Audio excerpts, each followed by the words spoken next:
All right, it's now 3 o'clock. What's up, Chad here? Trailblazers now 2-2. All right, it's now 3 o'clock. What's up, Chad here? Trailblazers now 2-2 after last night's win over the Lakers. Denny Avdia, team high 25 points. The three-game road trip concludes tomorrow in Salt Lake City against the Jazz. Tip at 6. Chris Burkhardt will have Blazers game day at 4 on your home of the Blazers. Rip City Radio 620. Every game streams live on our free iHeartRadio app. Trailblazers ticket Tuesday at 5. Tonight at 5 on Fox following last night's extra inning classic. Dodgers series will resume tonight at 5 on Fox following last night's extra inning classic. Dodgers lead the series 2-1. Bieber and Ohtani, your pitching matchup. Last night, Ohtani, 4 hits, 2 homers, 3 RBIs, and reached base 9 times. And yes, those numbers are accurate. According to reports, the same year Terry Rozier is accused of manipulating NBA games, the IRS had an $8 million tax lien on his home. You got the Rip City Drive coming up next. Former crime boss Michael Franzese at 420.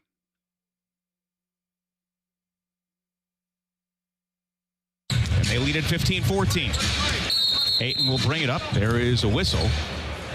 I'm not exactly sure why. Light? Okay, hang on. Blue light. All right, we got a scoring change. They just told me to stop the game. Yeah.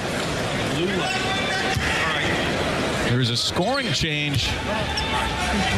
I'm not sure if the scorer's table feed is over the air, if it's just in my ear. I'm asking our engineer, John. It is over the air. Okay, thank you. You're trying to figure out what's going on. The scorer's table initiated the stoppage. And Brett Barnaky and John Gobel are having a conversation at center court, trying to sort this one out. So they're taking away a 3-point basket by Portland Sharp at 7:29. And I got to be honest with you, Trav, I like the conversation, not something I'm accustomed to. Yeah, same. I heard they're taking away a 3-point shot, but I don't know why. Why is that three-pointer being taken away? Live from the Coors Light Studios, it's time for the Rip City Drive. Hosted by the crazy and often irrational Chad Doing. Coors Light, mountain cold refreshment. Choose chill. Avdia gets a screen from DC, but goes the other way. Now he drives the baseline through, reverses it up, no good. Batted around. Klingon somehow gets it to go. And a double-double for Donovan Klingon, his first of the season. The 9th of his career. 2-for-1 opportunity. Holiday from downtown. Got it! With a hand in his face. 89-77, 14 for Holiday. Murray dives for it and gives it to Kamara. Now to Holiday. Another offensive board for the Blazers. Holiday steps up for 3. Knocks it down. He's got 17, his third made 3 of the game. Holiday has 10 in the second half. 94-79. Blazers match their largest lead. Bounce pass to Holiday. Nearly went out of bounds, but he gets it back. He puts up a contested 3 and hits it again. Back-to-back Holiday 3s. He's got 20. And the Blazers in front by 18. Their largest lead. Holiday takes off. Turns, fades from the elbow. Puts it in. 22 for Drew Holiday on 9 of 13 shooting. 109-90. Oh. Thurman sends a fly ball to center field. Varsho's going back. Thurman sends a fly ball to center field. Varsho's going back before the clock strikes midnight. Freddie Freeman has ended it. It's a repeat hero with the last word on a Game 3 classic.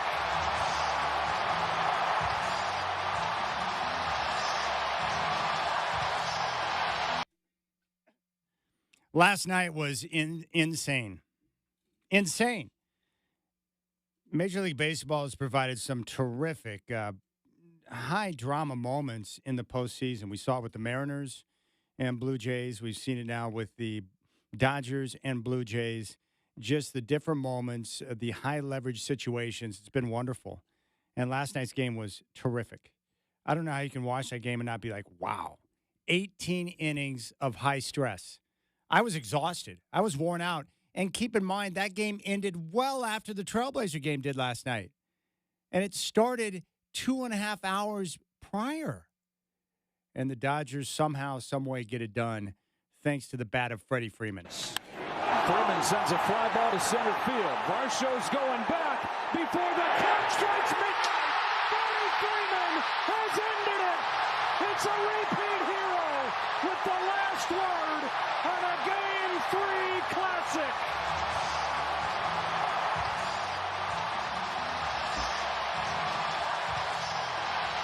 I don't even know what to say.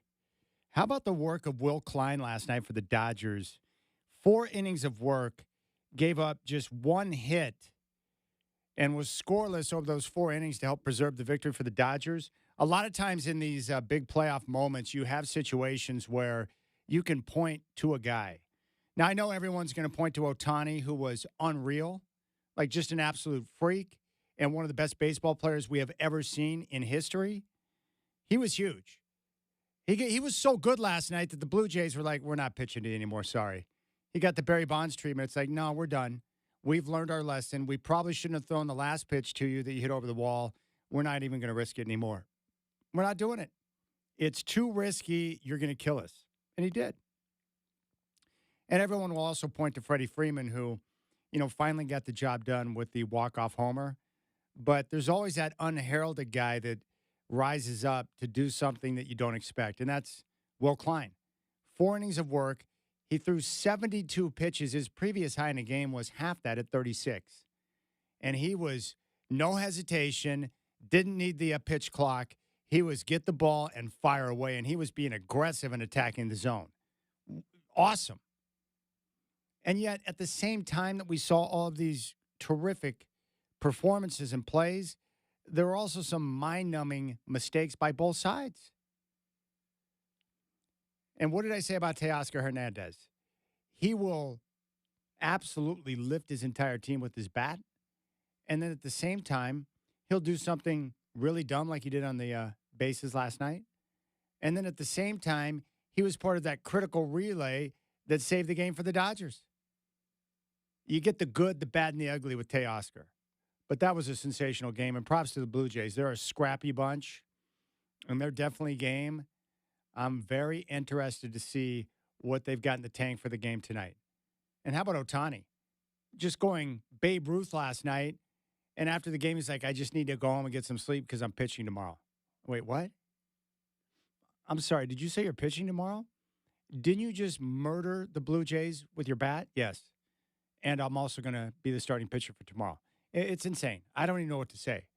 But I really like Will Klein, who I really thought just pitched his butt off. And after the game, he talked about the moment where the teammates, all these, can you imagine being Will Klein? A journeyman, you're with the Mariners, and then you're with the Dodgers, and all of a sudden you're on the postseason roster for the World Series, and you get thrown in a game. And you got to rise up for your team and go 4 innings of scoreless ball, which he did. And all of a sudden, you got Freddie Freeman and Ohtani and all these big dudes, Mookie Betts, coming over to give you props. He talked about that.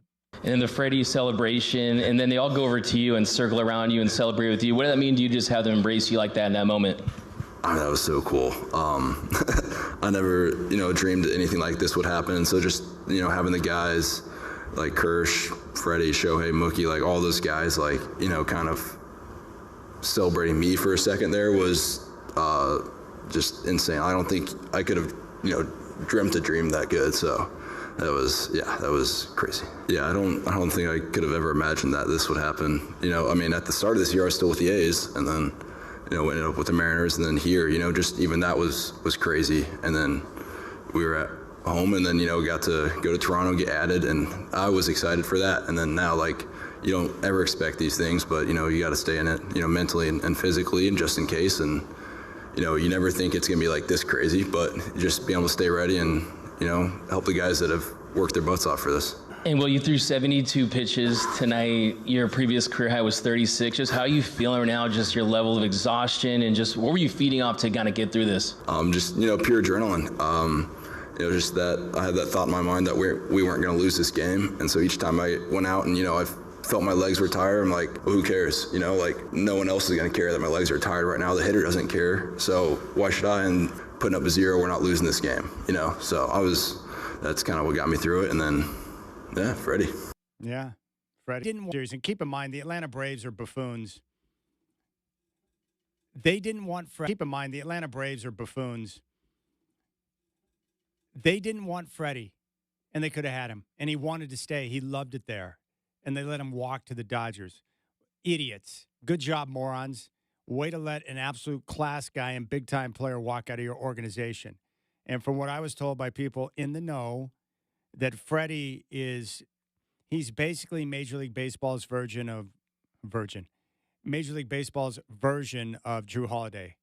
Meaning when players come in the clubhouse, the young players, Freddie can be the one to kind of walk behind him and say, no, that's not how we do it here with the Braves. This is how we do things.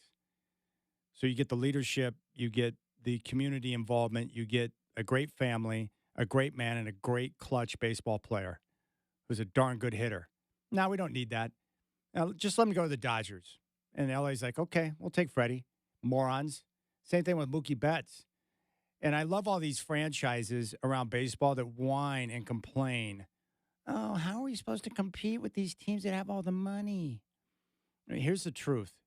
Even if these teams that are tightwads had money, they wouldn't spend it on players. They would continue to stuff their fat-ass pockets because they're cheap and they're tight and they want to run it as a business to make a profit. The Dodgers are in it to win it, right? That's what they want to do. And so they're spending wild cash to be able to do it. And when you do, this is the result you get. An absurd lineup with a great pitching staff and clutch ball players who can go out and win a game like that one last night. Amazing. Truly amazing. It was a great game. And Toronto is, they got steel balls. They're competitive. They're scrappy. But hard to imagine that the Jays are going to be able to recuperate from that gut-wrenching loss. 18 innings. If they come back and win Game 4 and somehow nut up and do that, that's impressive. The Dodgers, they got too many dudes. Even at the bottom of their order, they've got clutch guys who can come through for you. And then when you get to the top of the order, it's like, oh, crap, Ohtani, Betts, Freeman. And then they got Teoscar. And then they got all these other dudes. It's like, what in the world's going on here? But the Braves are dumb. When you have Freddie Freeman, you don't let him walk to the Dodgers, you idiots. Also, Will Klein was asked after the game what his phone was like after that performance. Well, I know you were in the clubhouse briefly before you came in here. Did you get to check your phone and see how many text messages you had? I looked at it and then put it down. I'd never seen that many notifications in my life. I don't know if I'll get through them in the next month, but I'm gonna try to get back to people. I have a lot of people to thank that have gotten me where I am today, and so those people, I'll try to get back to them and do my best to respond to everyone that's supported me. There you go. Now again, as Sean and Sandy would say, Chad, why should you be critical of a franchise? That's above your pay grade. I can sit here and tell you with all of my heart that the Braves are dumb, and it was a moronic decision to let Freddie Freeman walk. You don't let players like that out of the clubhouse. You just give them what they want, and you move on with them. He is a terrific man and a great baseball player. Will Klein was awesome. Also, how about the 12th? We'll talk about that next and hear from Clayton Kershaw. I was gripping, and I'm sure a lot of people were too, for Kershaw to be thrown in the 12th with the bases juiced, needing one out, and somehow he clutched up and got it done with a full count. And his wife, they showed her on camera. She was gripping. Everyone assumed that he was about to melt down. The Dodgers were going to lose. It'd be another postseason failure for Kershaw, but he got it done. Never apologize for winning the NBA. We'll hear from Tiago Splitter coming off the victory over the Lakers last night. We got Trailblazer Ticket Tuesday coming up at 5. Your chance to get a pair of tickets for the Nuggets and Blazers on Friday. Listen to me for your chance to win. And former mob boss from the Colombo crime family, Michael Franzese, coming up at 4:20. You got the Rip City Drive with Chad Doing on your home of the Blazers, Rip City Radio 620.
complete disaster. His voice. I once tried to sing this song, and it was a complete disaster.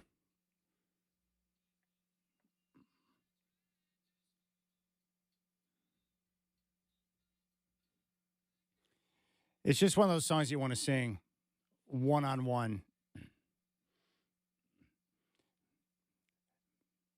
I don't even know what one-on-one time is anymore. That seems like a distant memory in my life.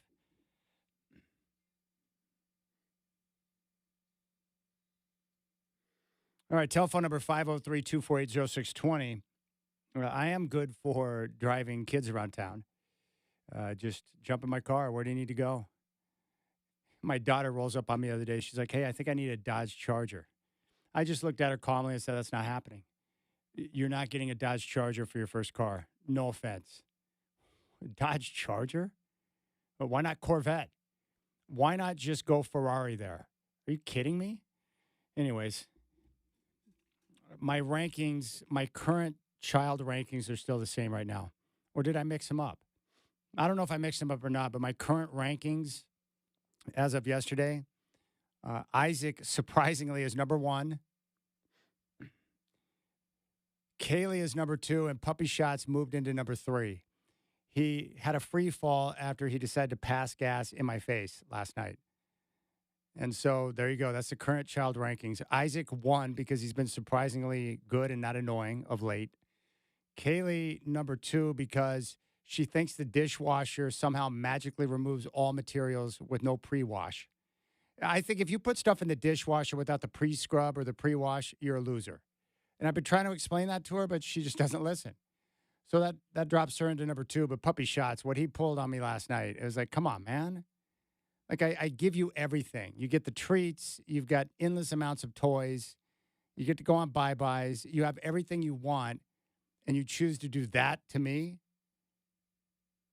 Like, you're the one that wanted the treat. I know that those little chips you like are probably not the best thing for you, but don't beg for them and then make me pay the price, you idiot. And he doesn't care. He just looked at me like, yeah, can you rub my belly for me? Yeah, let me get on that for you, bro. Unbelievable. So Shots in the cellar right now in the kid rankings. Sorry, Shots. I love you, but it is what it is, all right?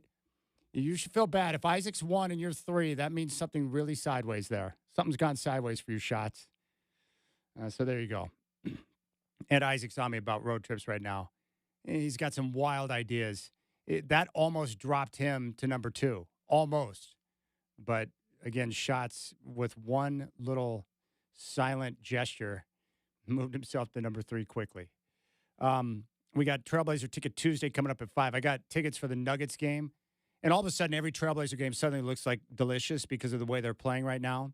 And we'll get to that Laker game last night. I couldn't care less if Luka's playing or he's not playing, or LeBron's in or out, or Bronny James. I really don't care. You never complain about a win or apologize for a win ever, because every team deals with weird scheduling. Every team's going to get banged up. Some teams are going to go load management, whatever. Just get the win and move on.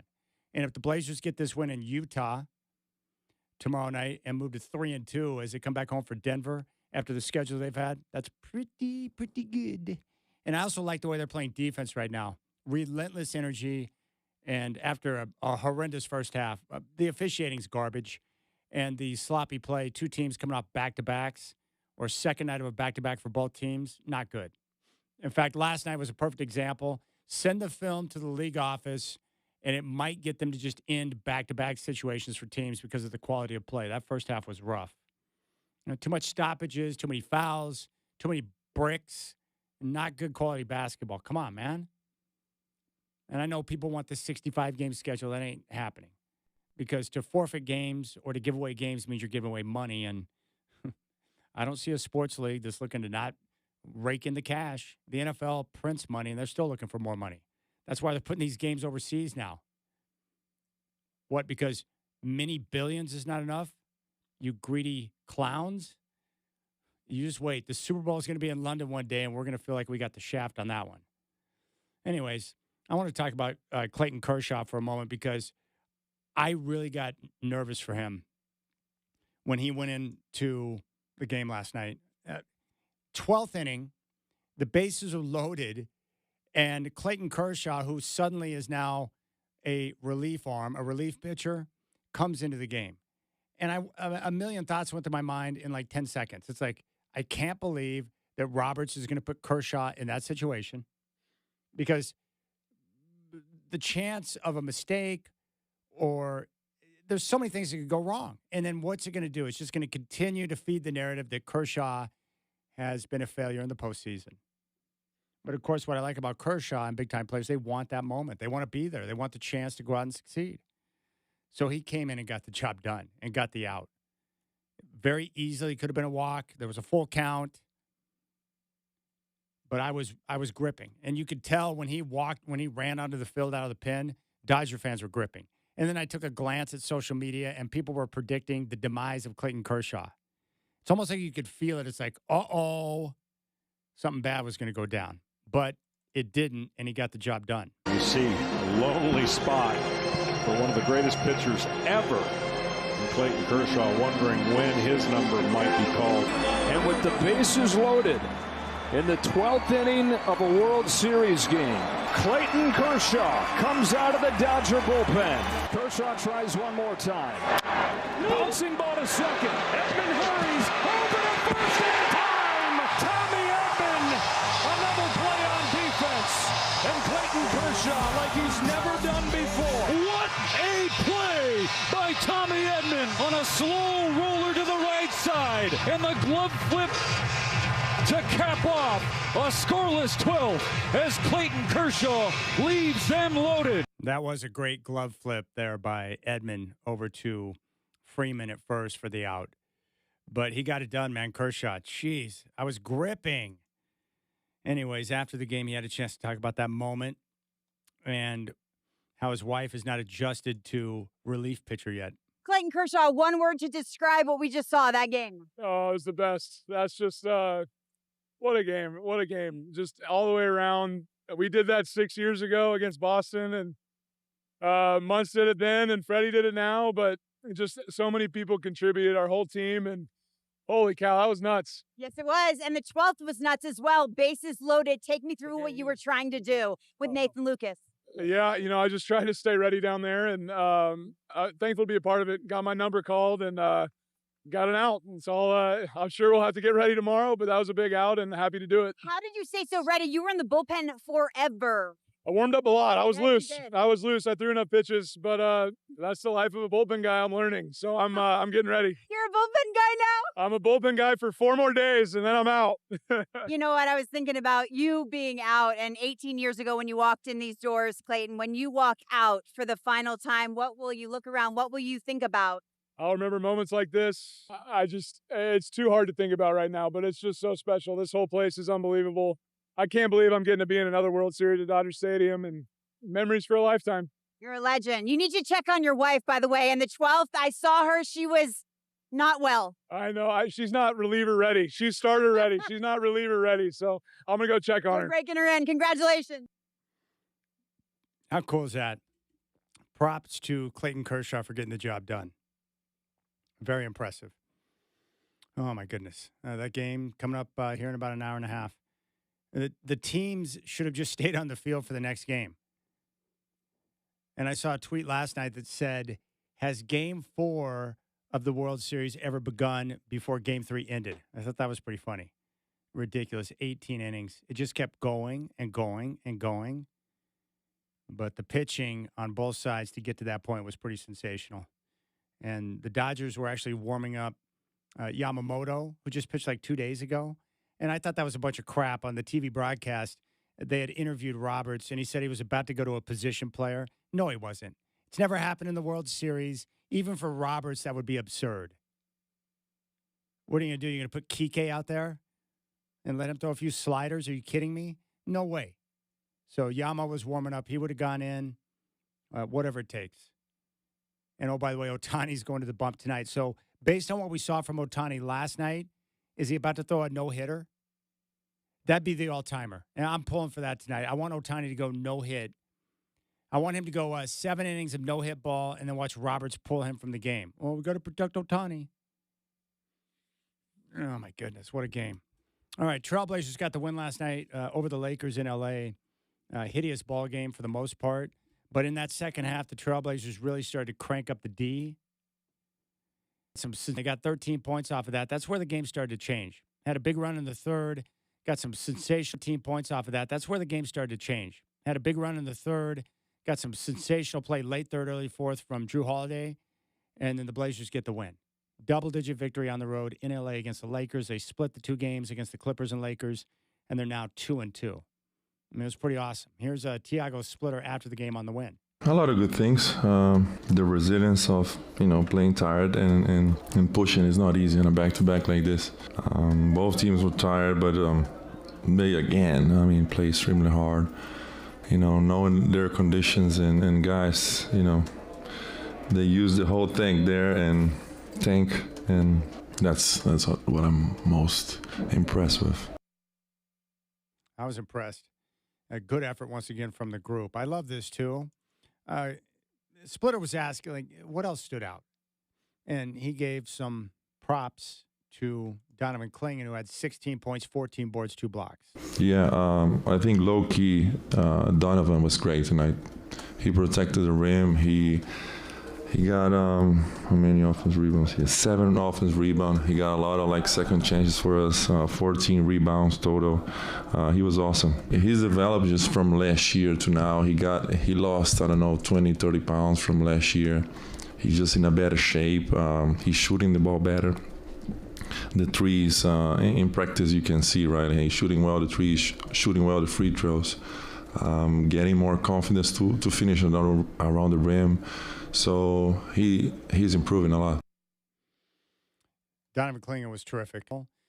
He played with consistent energy and effort when he was on the floor throughout the game. And and made the most of his opportunities. And then that defensive pressure in the second half that kind of turned the game. What was Coach Splitter seeing? Yeah, we've been preaching that the whole summer. Nate's doing a great job. Our assistant to keep pushing the guys and getting them ready on the bench. Once they go, they already know what to do. And, again, Blake is awesome to Money. Everybody, Danny was, Shea, everybody was pressuring full court and getting some turnovers. Now, the other thing, I think it was J.J. Redick, head coach for the Lakers, who made a point to say that Drew Holiday was the one who wrecked the game, the one who kind of changed things, took the game over, and really did some terrific play. We saw it late in the third, early fourth. He had back-to-back threes in that 8-2 run to open up the fourth, where the Blazers went up by 18. And, Lakers never really threatened after that. But Coach Splitter talking about Drew, this is high praise. He's always in the right place. Great defender, saw it already. He sees the play before everyone. And then in the other end, offensively, he's just leading the team and putting everybody in the spots and leading them on the timeouts. And, man, what I can say about him, he's a champion. He's one of the greatest. Love that. Great praise. Holiday's awesome. How good is that guy in a Trailblazer uniform? Also, Splitter talking about Jeremy Grant. And you got to be honest with yourselves. I think we all do. Jeremy Grant's balling out of his backside right now. He's playing like a man with purpose. He's on the bench. He gets a little bit, and he's not settling for the mid-range stuff. He's being aggressive and attacking 4 games, and he's not settling for the mid-range stuff. He's being aggressive and attacking. And what is Coach Splitter seeing there? Well, just his pose, come from the bench and be himself. Taking the shots that we want, which is the layups and the threes, less of the mid-range. I know he likes those shots, but, trying to show him, other ways to score, and he's been awesome so far. To be honest, just with our system, the way we play, naturally he's going to have less of those. So a little bit part of our system. There you go. Well, they're doing the 2 things that we want to do, right? Driving well, they're doing the 2 things that we want to do, right? Driving layups and catch a shoot. And of course, Danny is shooting some pull-ups and all of that. He got that on his game. He's confident right now. And, you just got to keep loving them and giving them confidence and let the game flow a little bit. I like the hands. He knows what the players think. One last thing from Splitter. He was asked about, knows what the players think. One last thing from Splitter. He was asked about, the challenges of being a head coach again. Yeah, I mean, it's just like getting used to coaching again, being like a head coach. Just the rules are a little bit different than what I used to, so I got a lot of things in mind and just trying to adapt again to the NBA and the feeling of things. Sometimes I look at the table and try to call a timeout just like FIBA, and I'm like, no, I gotta look to the referee and call a timeout. So stuff like that, just gotta get used to. That's cool. I'm down with Splitter. Good dude. And, working and doing a good job to a difficult situation. Donovan Clingan, not a man of many words, but he did talk about the win. 16 points, 14 boards, and getting it done. We just kept attacking, we just kept guarding. And as the game went on, we kept picking up our pressure, even though both teams came off a back to back. So knowing that, we just applied the pressure and just kept wearing them down. There you go. Yeah, like I told you before, I couldn't care less who was playing or who wasn't playing. The Blazers got the win. They won a road game. You move on to Utah and get ready for that one. I just love the way this team is competing right now. Do they have things to clean up? Yes. Do they have guys who are struggling from the field like Tamani and Shaden Sharp? Yes. Does it matter? No. We're talking about 4 games. If you talk to the majority of people who have watched them early in the season, they'll have the same take. They're fun to watch, and they're playing their asses off. That's all you need to know. And that's really all I care about. Shaden Sharp last night, not awful, but not great. 0 of 6 from downtown. I think he finished 6 of 16 from the floor. But, again, energy, effort. He was locked in, and he does a pretty good job of peppering the stat sheet. And, Tamani didn't have a good shooting night, but they're getting other guys to step up. And this Blake Wesley guy, I'm starting to get turned on by him. I wasn't sure when I saw him in preseason, but look, he's going to have a role. He is an irritant. You put him on the floor, and teams don't want to deal with guys that want to defend 94 feet. It's like, oh, great. Here comes that freaking Wesley again. Most NBA guys, they get annoyed when people want to get up in their grills and defend, and I love that. Good. Irritate them. They don't want to compete. They go out there and kick their ass. I just love the way the Blazers are playing right now. The mentality and the energy, especially on defense, is good. They're doing things the right way, and they're going to get better, especially as they continue to learn this offensive system that is brand new. But they're long and versatile and deep, and they can hit you with a variety of different combinations. Also a big fan of what I'm seeing off the bench, as I mentioned, with Wesley, but also Chris Murray and Matisse Thybulle. Again, 3 unique players who all have length and can bring, can bolster the defensive attack. So, props to the Blazers. Utah's not going to be an easy game. They've been scoring big here early in the season. They got some guys that can hurt you. I think Lauri Markkanen dropped in 51 last night. Austin Reeves had 41 last night, coming off the 51-point game the night before, and then Lauri Markkanen dropping in 51. But they got some guys. And, winning on the road is not an easy chore in the NBA. Anytime you win on the road or anytime you can come back from a road trip with a winning record, it's a good thing. So you come back 2-1 from the road trip, getting ready for Denver, it's good. And Denver's tough, too. Gosh, they did a good job. My night play, I found the audio. I didn't want to find it, but I discovered it, of my attempt to play. I found the audio. I didn't want to find it, but I discovered it, of my attempt to sing one-on-one. I don't know if I could play it, though. It's embarrassing. I did get a message from my man, Tony in Boring. He said, child rankings that include the dog. I'm just about to go in to see the dentist hygienist. So I'll be missing your program live, unfortunately. What's up with that, man? My daughter's in love with baseball. She said it's the best sport to watch after that crazy game last night. She helped me stay awake. Unbelievable, bro. It was an unbelievable game. And the thing is, like, if I'm going to invest, once I'm in that deep, I'm not going to walk away. I just can't. I don't walk away. I can't lie down and go to sleep. If you're 6 hours in, you might as well just see what's going to happen at the end, right? How can you walk away from that? All right, 503-248-0620. Michael Franzese coming up at 420. And Trailblazer Ticket Tuesday for Nuggets, Blazers tickets on Friday coming up at 5.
Leave her alone.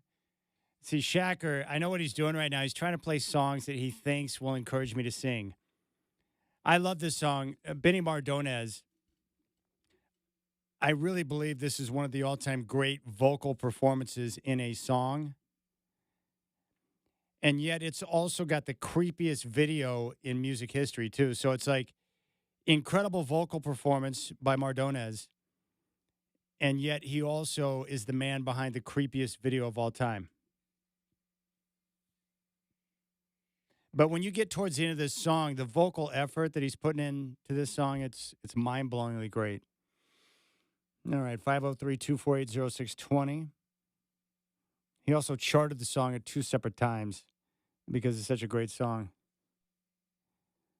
All right, let's go out to the phones. David in Astoria has got some questions about the Trailblazers. David, I appreciate the call, my friend. What's on your mind? Well, so I want to say best of wishes to Chauncey. I hope he gets the very best fair outcome possible. But now we are where we are, and my question, I have 2 questions. One is the scheme. I'm loving it. I'm with the majority. It's so much fun to watch. Yes. But how much of it was Chauncey, and how committed is Tiago Splitter to it? Is he going to fold up when the inevitable growing pains for this scheme, or is it make themselves evident, or is he going to stick with it and make it work? Does he have the grasp of the scheme? Does he have the commitment to it, et cetera, et cetera? Are you talking about Splitter? Are you talking about Splitter? Yeah. Yes. Okay. And what's the second part? And the second one is, as much as I love the piece, I know how much it's taken out of them energy-wise. And do they have enough bodies? Are they going to have enough energy to function in games like last night, back to back? Seemed to be. It seemed they have. Is the some of the people shooting woes based on they're tired from all the defensive effort? And what happens at the end of the season? I've seen teams fade with this kind of scheme. Well, those are good questions. So number one, the good thing is about the coach, Tiago Splitter was brought in to set up this offense and run at this pace. So he's the man behind the offense. So he's got the conviction because he believes in the system, which means he will continue to stick with it as they go through their growing pains, which is nice. Your concern about fatigue and bodies is legitimate in my mind.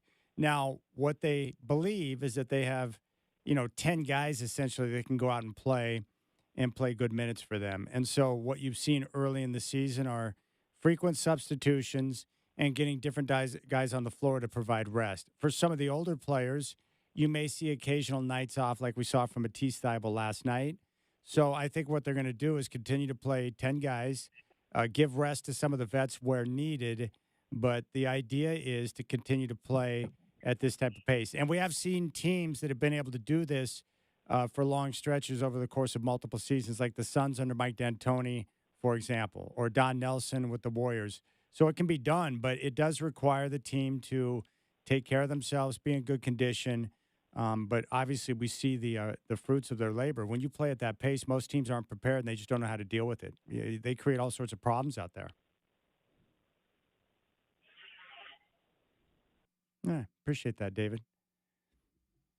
I mean, it's a conversation, David, so you're allowed to jump back in. But I appreciate the phone call. Good questions. How many assists did they have last night? Oh, yeah. This is how I know that 44 combined turnovers, which led to a combined 58 points off of those 44 turnovers. But, yeah, let's keep doing back-to-backs. That's a good idea, NBA. Horrible basketball. 44 turnovers? Are you freaking kidding me? Let's see here. Oh, the Blazers, this is hot. 24 assists last night. That almost gives me a chubby because I want that number between 25 and 30. And I think at halftime, that first half was horrendous.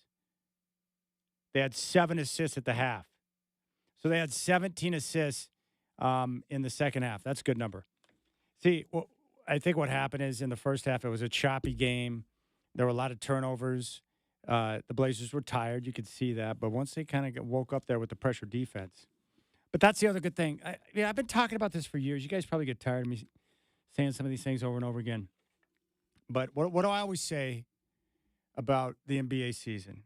Okay, so, and you guys know this. You don't need me to tell you that. But we're seeing it in real time play out right now. So the NBA schedule is brutal. 82 games over the course of 6 months. And these teams are on the travel, on the move all the time. We're in one city, we're on to the next. We're playing in the game tonight, we got one tomorrow. We got 4 games this week, we got 5 next week, or whatever the case may be. It's insane. But, so what that means is that on most nights, NBA teams are not going to have their best stuff. You know, best shooting, their best offense, because they're tired. Plus, you go through a long, busy schedule. They don't get a lot of time to meet up for practice. They do their shoot-arounds, little walkthrough, but not a lot of time to get in the gym and kind of correct little issues that may pop up throughout the season because they're constantly on the move and traveling. So the good teams, the ones that win the majority of their games, you have to ask yourself the question, how do we find ways to win games on nights when we don't have our best stuff? Well, last night would be a perfect example. The Blazers did not have their best stuff. They did not. They shot 45% from the field. They were 14 of 43 from downtown, and they turned it over to 19 times, leading to 30 points for the Lakers. So how do you win a game like that? Well, you force 25 turnovers, and you crank up your pressure defense in the second half and generate easier buckets so you can overcome a poor shooting night or a sloppy night. And that's what you're getting, which is cool. All right, let's go to Kent in Bethany. Kent, appreciate the phone call. You're up on the Rip City Drive. What's on your mind? Yeah, I just thankful for how well the Blazers are doing. I think everything has its timing, and I really feel bad for Chauncey's situation, but I have always wondered if he was somebody that was best at rebuilding the team and getting it to a certain point, but then at a certain point someone else had to take them to the degree where they could start getting W's.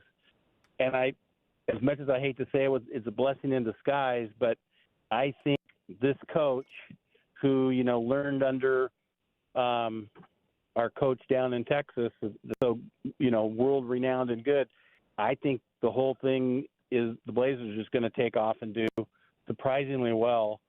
And I think he's the right coach for right now. And who knows, the new ownership may say, hey, why touch something that isn't broken? Kent, I appreciate the phone call. I'll respond to that when we come back. Okay. Our college football and NFL Insider 520. Alex Brink, our college football and NFL Insider 520. Nuggets, Trailblazers tickets at 5. You got to listen to me for your chance to win. And we'll talk to former mafia boss from the Colombo crime family, Michael Franzese, at 420. He knows a thing or two about sports gambling, poker rooms, how athletes are easy targets. He'll break that down coming up at 420. You got the Rip City Drive with Chad Doing on your home of the Blazers, Rip City Radio 620.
Hey, what's going on, my friends? It's now 4 o'clock. Freeman sends a fly ball to center field. Varsho's going back before the catch strikes midnight.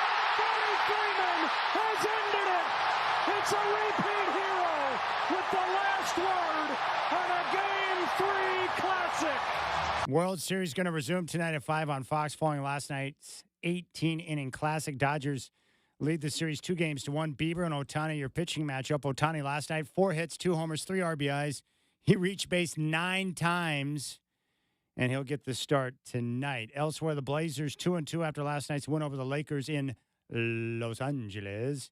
Denny Avdia, team-high 25 points. 3-game road trip will conclude tomorrow in Salt Lake City against the Jazz. Tip-off at 6. Chris Burkhardt with Blazers Game Day at 4. Here on your home of the Blazers, Rip City Radio 620. Every game streams live on our free iHeartRadio app. I've got tickets for the Nuggets and Blazers. Trailblazer Ticket Tuesday coming up at 5.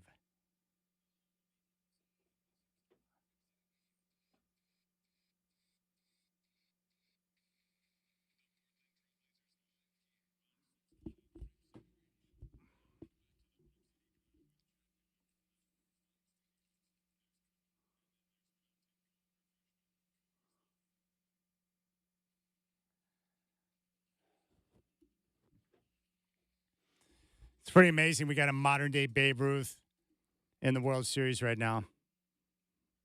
Crazy. 503-248-0620 is your telephone number. We're going to talk with former crime boss from the Colombo crime family, Michael Franzese, coming up here in 20 minutes. Looking forward to that conversation. I just saw a baseball ad for the World Series from Sydney Sweeney. That was very nice. You can reach out to me, 503-248-0620. Don't forget, every Trailblazer game streams free on our iHeartRadio app. It's live. You can listen on the go, which is wonderful. And we've got Trailblazer Ticket Tuesday each and every Tuesday throughout the entire baseball or basketball season. I said baseball because I'm looking at a live shot of Dodger Stadium right now. And don't forget, if you see the 76 sign tonight, which you most certainly will in the outfield, I learned on the Dodger Stadium tour that 76, the signage, it was built into the contract way back in the day because the oil company helped finance the original park, Chavez Ravine. So they had it grandfathered in. They get signage for life. I love those type of stories. So we'll see how things shake out with Bieber and Ohtani tonight. I also am anxious to see how the Blue Jays respond after that gut punch last night in 18 innings. And the Braves continuing to amaze me by not wanting to keep Freddie Freeman. Wild. All right, 503-248-0620 is the telephone number. Alex Brink, our college football and NFL insider, coming up at 5:20. He's got insight on Coach Akey of Oregon State. We'll find out what some of those things that we hear at the line of scrimmage, like alert. What do they mean by that? What's going on? And some of the color number combinations as well. Alex Brink at 5:20. And, of course, the Trailblazers coming off a win last night. Everyone continues to be blown away by just the overall effort and energy in which they're playing with. Now, I'm going to do this, and this is really against my better judgment, and so I would like to apologize ahead of time. I shouldn't do this, but I'm going to do it because I'm getting requests for it. Now, people think it's funny. Like my buddy Elig Boy, who reached out and said, "Hey, Chad, I want to hear Chad Notes." Yeah, you think you do, but then when I play it, you're going to realize that you don't want to hear it. Michael Shacker will play songs throughout the course of the show that he knows that I love and that they encourage me to sing without I don't even realize what I'm doing. And I just want to sing, but I can't sing. I have desires and dreams. Like we all dream of things that we know aren't possible. Like I used to dream that I could be John Elway's teammate and he could throw me a touchdown pass. That's never happening. I don't have enough talent. I also wish I could play the drums and be able to be in a band or be able to play the drums to music that I love. I wish I could sing. Just one day be able to be someone like Sting and get up on a stage and perform because that's got to be an exhilarating experience. But the problem is, unlike those people, I'm a no-talent ass clown. So I can't do those things. And that's okay. I accept my lot in life. I'm not upset by it. I'm not mad. It's like I know what I am. And you know what you are. And as you get older, you become comfortable with who you are. In most cases, you're like, yeah, that's not me. Yeah, I don't really have talent, but I love people. So, I know what I am. Not much, but I'm here and I care about people. But I can't sing. Well, anyways, one day at this other station, they have a performance lounge, and there were a couple of guys I worked with that will be unnamed, although I need to get revenge on them. They had this sweet like karaoke machine set up in there where you could in the performance lounge, where you could be on the screen, like you're performing in front of an audience at a concert venue. And they're like, dude, you should try it, man. There's no one around here. And there was no one there. It was just me and two other dudes. What I didn't know is that these clowns were setting me up. And they had the guy up in the camera room rolling tape and recording the whole thing. All I can say is that when I saw it pop up on social media and they started spreading it out to everyone, I was mortified. Because not only was I singing, but there was video of me doing weird stuff on stage. Very embarrassing. And then that's just the movements of my body. Not only can I not sing, I can't dance. You think a guy like me can move? Come on. No dancing, no singing, no abilities.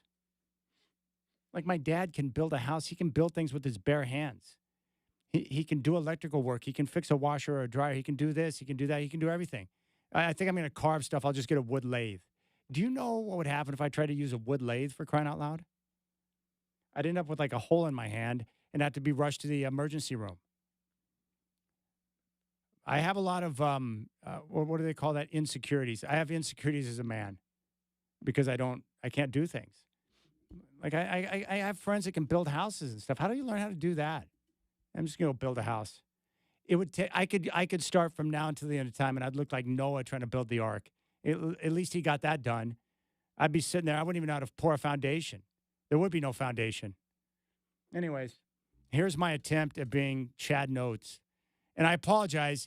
I don't want to do this, but for some reason there are people that think this is funny, and so I'm going to play it. And then when I do, you're going to realize I shouldn't have done this. And I have to take my earphones. I got earbuds in right now. I got to take them out because you know how people say they don't like the sound of their voice? I don't like the sound of my voice, but especially if I'm trying to sing. And I shouldn't have done this either because it's disrespectful to Daryl Hall for me to butcher his song like this. You know, he wrote a song, a smash hit, one-on-one. All right, here we go. This is recorded against my approval. Recorded against my consent. I did not consent to this.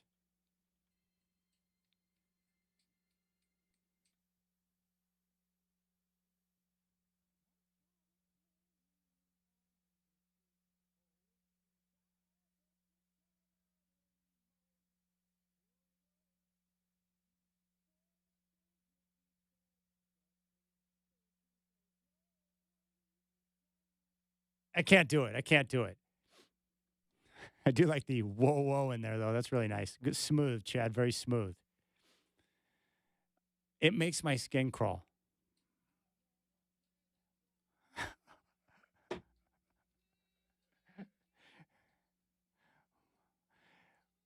What do you think Puppy Shots would do if he heard that? Would he howl at the moon?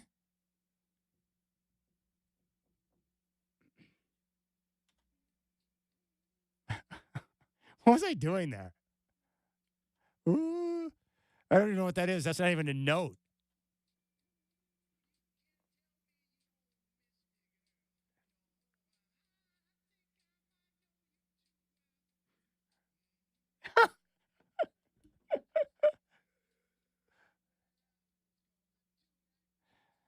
She would run away, Chad. If she knew you were coming tonight, she would run.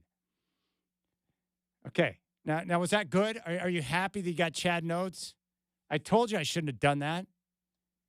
What did I tell you? You think it's funny that I do stuff like that? Now I'm ashamed. I thought that this audio had been destroyed. I certainly tried. Thank God the video's not floating around on social anymore.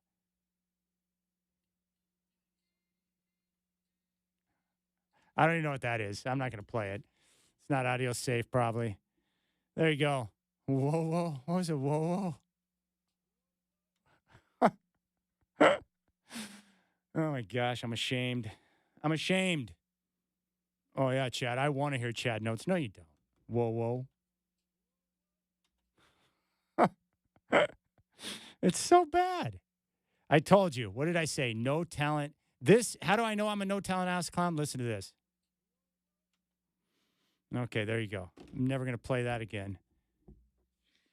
I'm never doing it again. I'm not doing it. It's not funny. It's not even good. And it's not funny. It's horrible. I only remember one time. I only did karaoke once. I'm never doing that again either. It was one of those trips. I was 19, just turned 19. I think it was my birthday weekend. And me and my buddy Jason and my buddy Corey and then a few gals, we rolled up to Victoria. You can go up to Port Angeles and make the long drive through the Puget Sound. And you take the ferry over.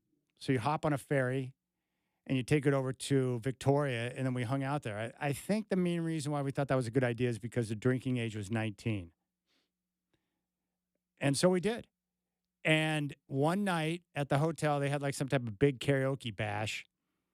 And the three of us, me, Corey, and Jason, after a few beverages, decided to do karaoke, and we did Easy Lover, Phil Collins together. Now, there's no video of that, and luckily this is before people started recording people with cell phones, so it doesn't exist. So I can just pretend like it never happened, but it did happen. It was awful.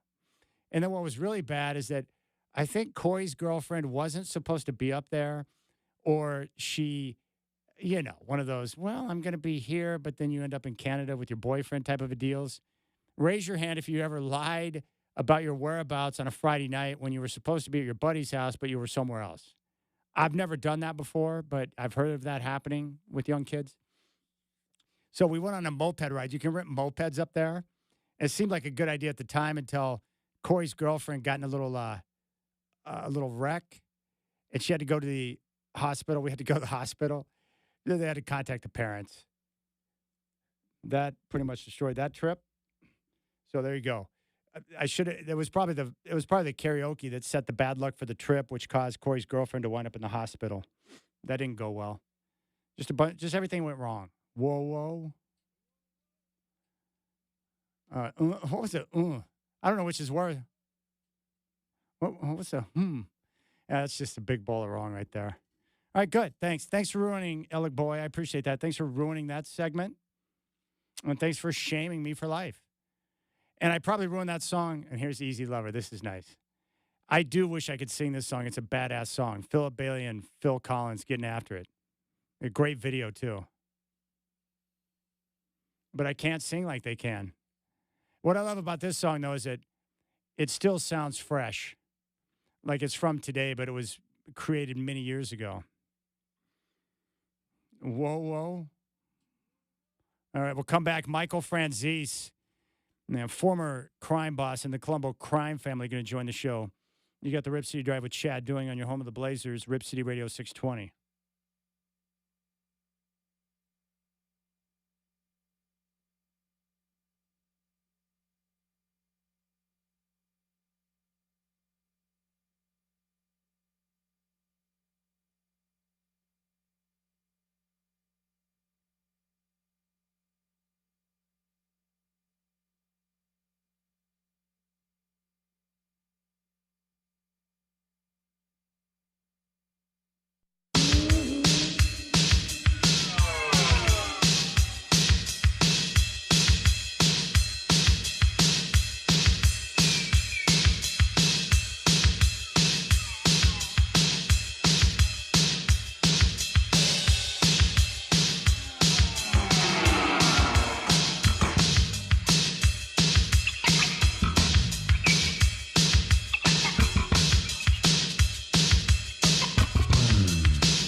All right, this is a real treat for me. Our next guest is a former boss of the New York Colombo crime family, also a best-selling author and a motivational speaker. Be sure to check out his YouTube page, which is sensational, and his website, michaelfranzese.com. Michael, thank you for your time. It is great to have you on the show. Well, thanks for having me, my friend. Appreciate it. Well, after the news surrounding Chauncey Billups and Terry Rozier popped last week, Michael, I think many people around the country very surprised to hear that the organized crime families were still active. We haven't heard much since John Gotti. Are they still active? And if so, why haven't we heard much about them, about organized crime in the news? Well, they certainly are still active, and I've told people this, they're not going away in my lifetime, that's for sure. And, what's really happened is they've gotten smart. After all the damage that the racketeering statute did back in the mid-'80s and 90s, and, of course, the attraction or all the attention, I should say, that whole Gotti saga brought on, people realize you just can't survive like that. We got to be low-key. We got to be what, our life was built on, and that is omerta, silence, staying undercover.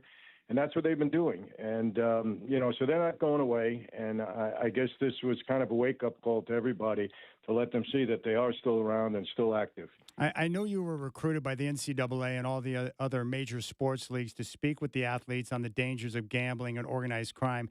How many years have you been doing that? I've been doing it since 96. They actually recruited me when I was finishing up a 10-year prison sentence. We did a video where I explained, the dangers of gambling, how we would trap athletes, and so on and so forth. I was originally approached by Major League Baseball and the NBA and the NFL. And then that led to me speaking to all the teams over a period of years, still do that to a degree. And then the NCAA jumped on board in 98. And ever since then, I've spoken, probably 300 universities to all the student athletes over the years. And I think we put a good program together.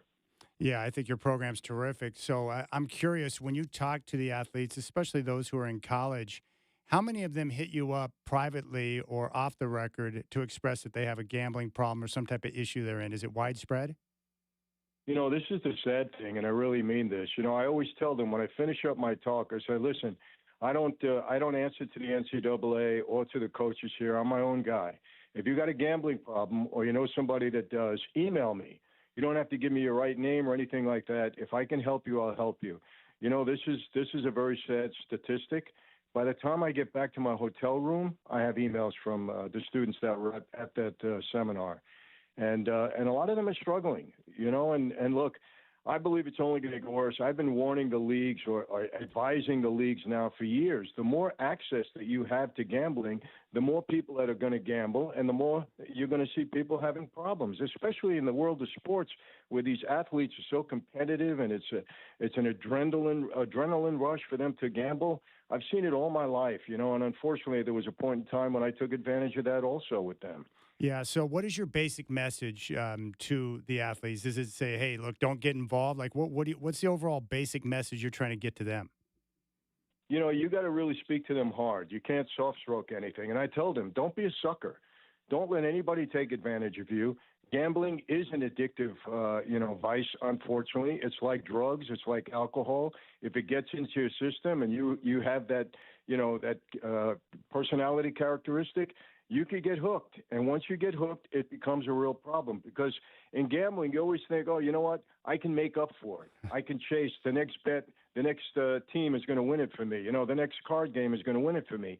And it just goes on and on and on. And that's how people get in trouble. And it's easy to take advantage of them, when they get into that kind of a problem. So I tell them straight out, the best thing to do, don't jeopardize your career. Don't let anybody make a sucker out of you. Anybody comes to you, they want to give you something for free. They want to pal around with you. They want, they're kind of, just really trying to get close to you for no reason at all. You might think it's your celebrity because you're a sports figure, but, they may have something else in mind. And it only takes one to put you in a jackpot. So, and then I give them some experiences in my past and tell them, look, this is how we set you guys up. If you want this to happen, you know what I normally do? When we do a football team, I'll get the biggest guy, the biggest lineman, 300, 350 pounds, and I tell the coach, line them up in front, right in front. I want them in the front of me. And at some point during them, I'll go to one of them and I'll say, look, I want you to stand up. And they'll look at me and the other players will look at them and I say, stand up. What are you afraid of? You're 3 times my size. Stand up. And he'll get up, and I'll say, listen, I wouldn't mess with you on the field. You would tear me up. I said, but you step over this line, you come into my world, and I'm going to make a sissy out of you and every one of you in this room. I'm not impressed with your athletic ability or anything else. You come into my world, you're going to lose. And it has an impression on them because these young people, you have to be impressionable with them, or they think they got the world by, that they don't have anything to worry about, that they're invincible. All right. We're talking with Michael Franzese, former boss in the New York Colombo crime family here on the Rip City Drive. So maybe you can help us, walk us through the process of how you were able to take advantage of the athletes. From what I was told, and I could be wrong, but, the bookmakers who are on the street, from my understanding, they needed backing of, a crime family because they would take, bets on credit. So they needed the backing with the money, but also for, collection, right? Because they need to go and collect their bets. So how would you utilize those situations if you had an athlete that was in deep with a bookmaker? How could you take advantage of that as a crime boss to be able to get something that you need? Well, here's the thing. First of all, you're right. We wouldn't allow a bookmaker to operate on his own. Any bookmaker that can handle a decent bet is somehow going to be affiliated with us because, number one, we wouldn't let them operate alone. And number two, again, they need collection people behind them because they give credit, and sometimes they need to be financed. So they want to be with us. And I'll set up a scenario, and I've been talking about this, but this is fairly common. I had about 11, 12 bookmakers that worked under me, in Long Island and Brooklyn, where I was stationed at that time. And, I'd have a bookmaker come to me and say, hey, so-and-so from the Jets or the Mets, he's into me for $50,000. Should I cut him off? I'm saying, why would you cut him off? All you're doing is writing an entry on a piece of paper. It's not costing you anything. I said, let him get into you for $250,000, $300,000, $400,000. You know it's going to come. And when that happens, bring him to me. And that'll happen. Inevitably, it happens. When these guys have that gambling issue, it happens. They just keep chasing. And I'll sit them down and say, listen, I guess you didn't know, but this is my action here. You're answering to me now, so how are you going to pay me? I don't care how you do it. You got a rich uncle, go rob a bank, do whatever you have to do, but you got to pay me. And, then I'll kind of soft stroke it a little bit and say, listen, I like you as a player. I like your team. You don't have to pay me today, but here's what you're going to do. Get yourself in shape to get the money.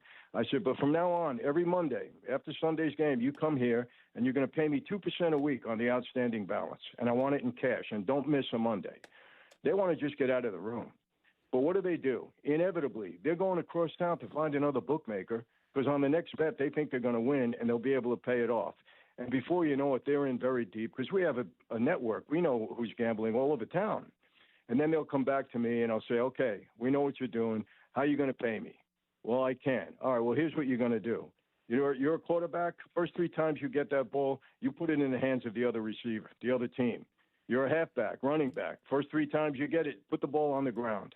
Same thing with the receiver. You tip that into the defender's hands. I'll worry about the rest. You do this for me until I tell you don't have to do it anymore. That's how we're going to make up the loss. Wow. And they don't have a choice.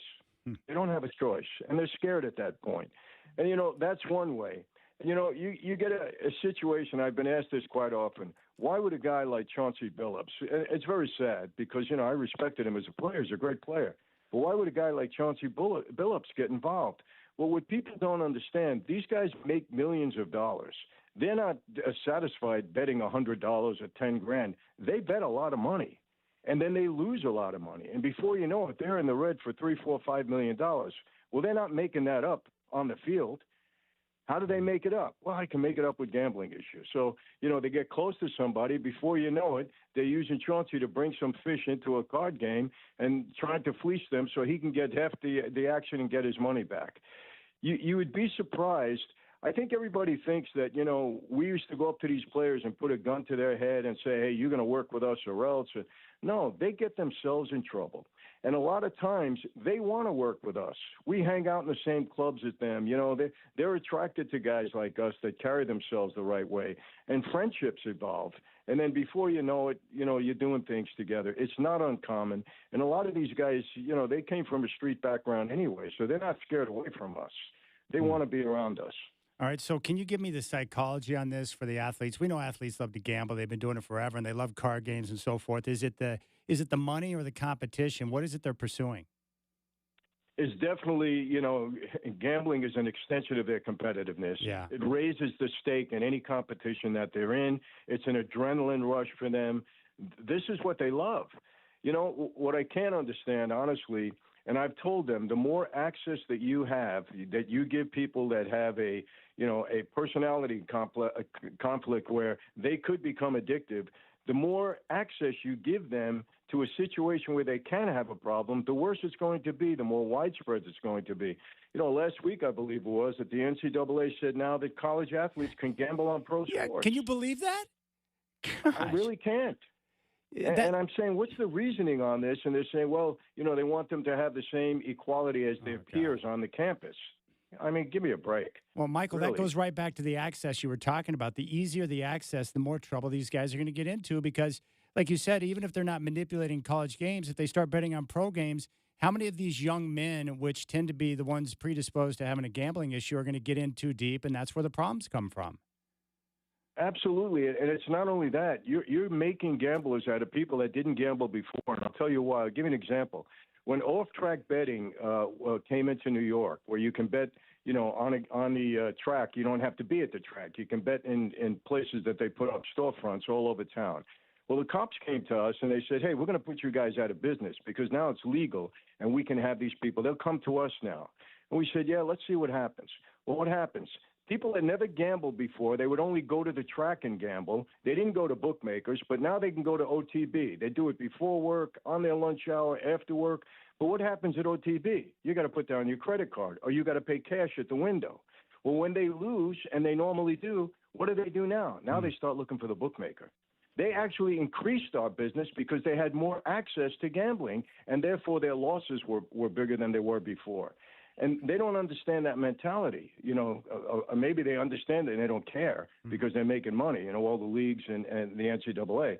I don't know what the mentality is, but it's going to be about, hey, we're making money with this, we're widening our fan base, and therefore we're going to do it, and we're just going to keep telling the athletes that they shouldn't do it. It's not a good formula. No, it's not. We're talking with Michael Franzese. I've heard you say before that athletes are easy targets for organized crime. How so? They are because, again, number one, they enjoy being around us, and number two, they like to gamble. Yeah. And, I've said this before, too. Prohibition, back in the days of Prohibition, before that, guys that came over here from Italy, they were just a bunch of guys trying to grind out a living on the street, in their own neighborhoods.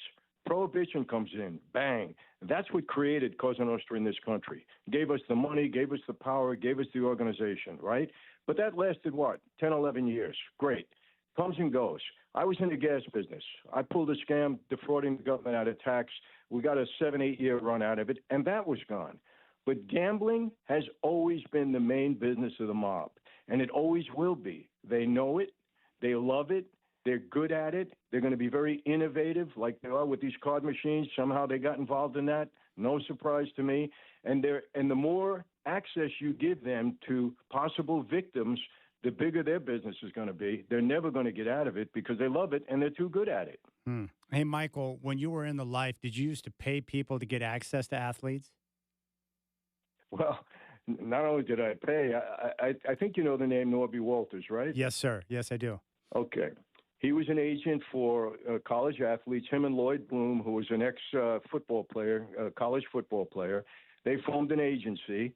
And Norby was around me and my dad my whole life, And when my dad went away, he was under me.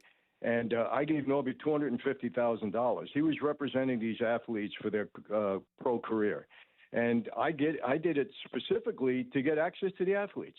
I said, hey, this is a good investment for me. I'll make that back quick. That was the only reason I got involved with him. And again, to get around these athletes, to get to know them, to pal up with them. And unfortunately, that didn't work out too good for me because I went to prison about 6 months later. But Norby ended up getting in trouble. But that's what it is. They're easy targets, and you want to get around them as often as you possibly can because you're going to make money with them. Did Norby ever pay you back, or is that money he just kept once you got put in jail? No, I never got paid back. Yeah. We're talking with Michael Franzese. I've heard you say before that if you're going to do a crime, do it alone. Because I'm looking at this situation that, Chauncey's involved in. I mean, you don't understand how this works, and I'm just curious how it plays out.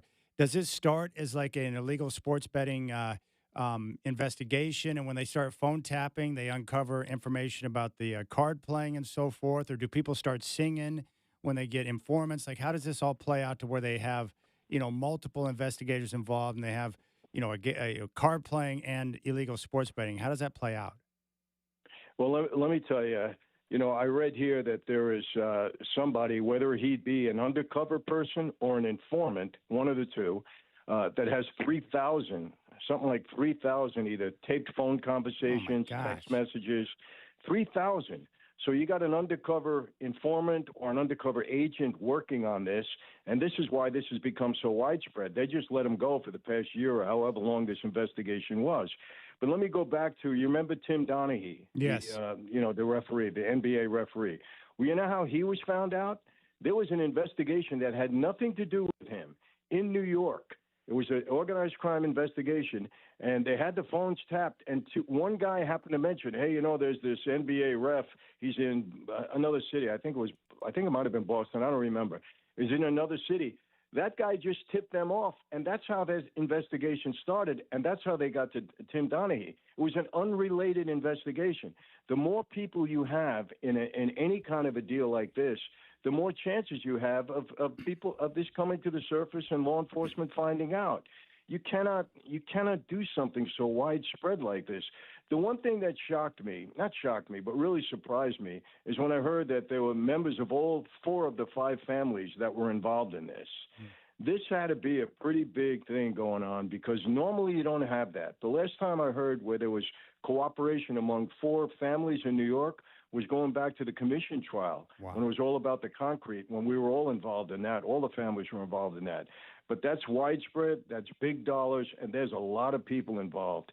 And I would say this: if the government would treat these gambling investigations, or this area of an investigation, like they treat, the SEC with Wall Street, this will be unending. It will continue. They'll just keep finding people, no question, because it's not going to stop. How do you think it's going to play out with Billups based on how how these operations work?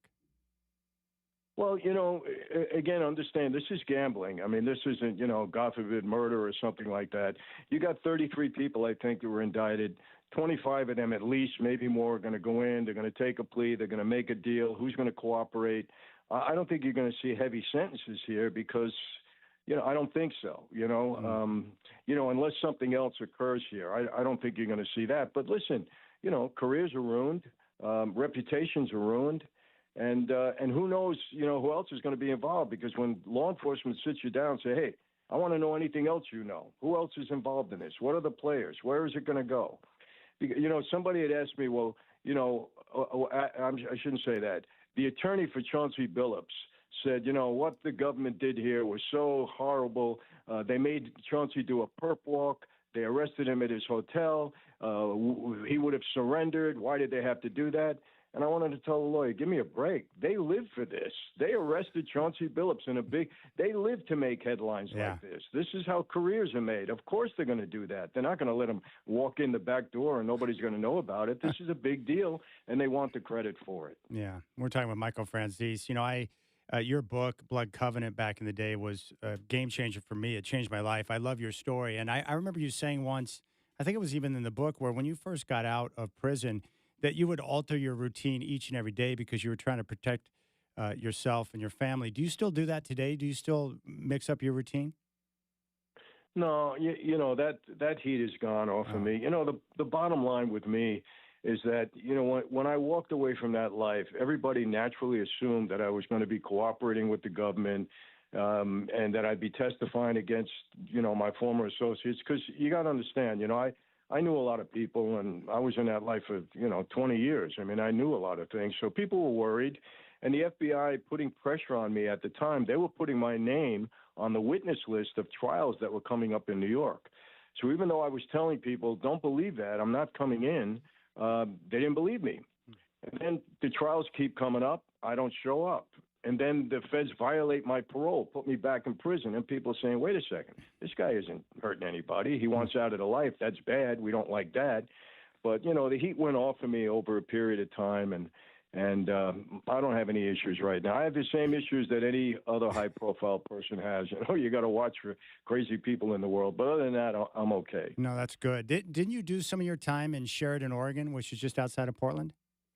I did. They sent me up there. I have to say this. It was probably the nicest prison I was ever in.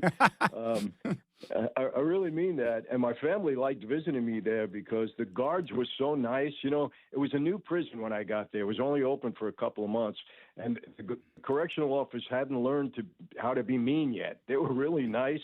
It was just a nice place to do time. Unfortunately, I was only there for about 3 or 4 months, and they shipped me out. Oh. But yeah, it was a good spot. Okay, you got to walk me through this story because it gave me chills up my spine when I read it in the book. I remember the movie Fatal Vision from when I was younger. It scared the daylights out of me, and I was afraid my dad. I was hoping he was not a bad guy. You actually had you did time with Jeffrey McDonald, who was convicted of killing his wife and his 2 girls, and you said, I think the way it was written in the book was that you would have conversations where he'd be pleading his innocence to you because he's maintained his innocence all these years. And you said there were moments where, based on how the sunlight would hit his eyes, you thought he might be telling me the truth. And there's times where you thought he's lying to me. So walk us through that, because that's incredible that you actually had conversations with him. Yeah, I spent a lot of time with him. Actually, we were in Terminal Island together, and then we were in Sheridan, Oregon together for a while. Wow! I can tell you a funny story about him.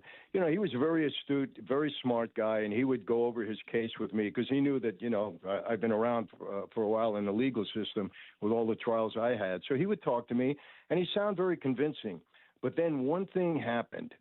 He was on a phone. He was talking to his attorneys a lot, and it was count time, 4 o'clock. You got to get off the phone. So the correctional officer kept telling him, Jeffrey, you got to go. And he kept putting up his hand, okay. And Jeffrey, you got to go, right? This went on for maybe 2-3 minutes, and the CO kept telling him, and then all of a sudden, the fire in his eyes, he slammed down the phone, his eyes turned, and I said, okay, there he is. There he is. And the other, you saw it, the dark side. You saw the dark side from Jeffrey McDonald, Michael. I did. After that, it was funny. We were walking the yard in Sheridan, Oregon, and and normally the prisons have this wire that goes over the top of the yard, so that a helicopter couldn't come in to have an escape, right? Yeah. So he's talking to me about his appeal, and Michael, what do you think? And this and that and that. And I'll never forget, I looked at him because we were kind of nestled in between a mountain there, I remember. And he said to me, Mike, what do you think? You think I got a shot here? I said, Jeffrey, you want to know the truth? He said, yeah. I said, look up in the sky here. I said, there's no wire over here right now. I said, your best chance is you see a helicopter coming over that mountain there. They'll never see it. Let it drop in the yard. Get in it and get the heck out of here. That's about the best chance you have of getting out of there. Oh, that's so good. You don't like that too much. No, that's good.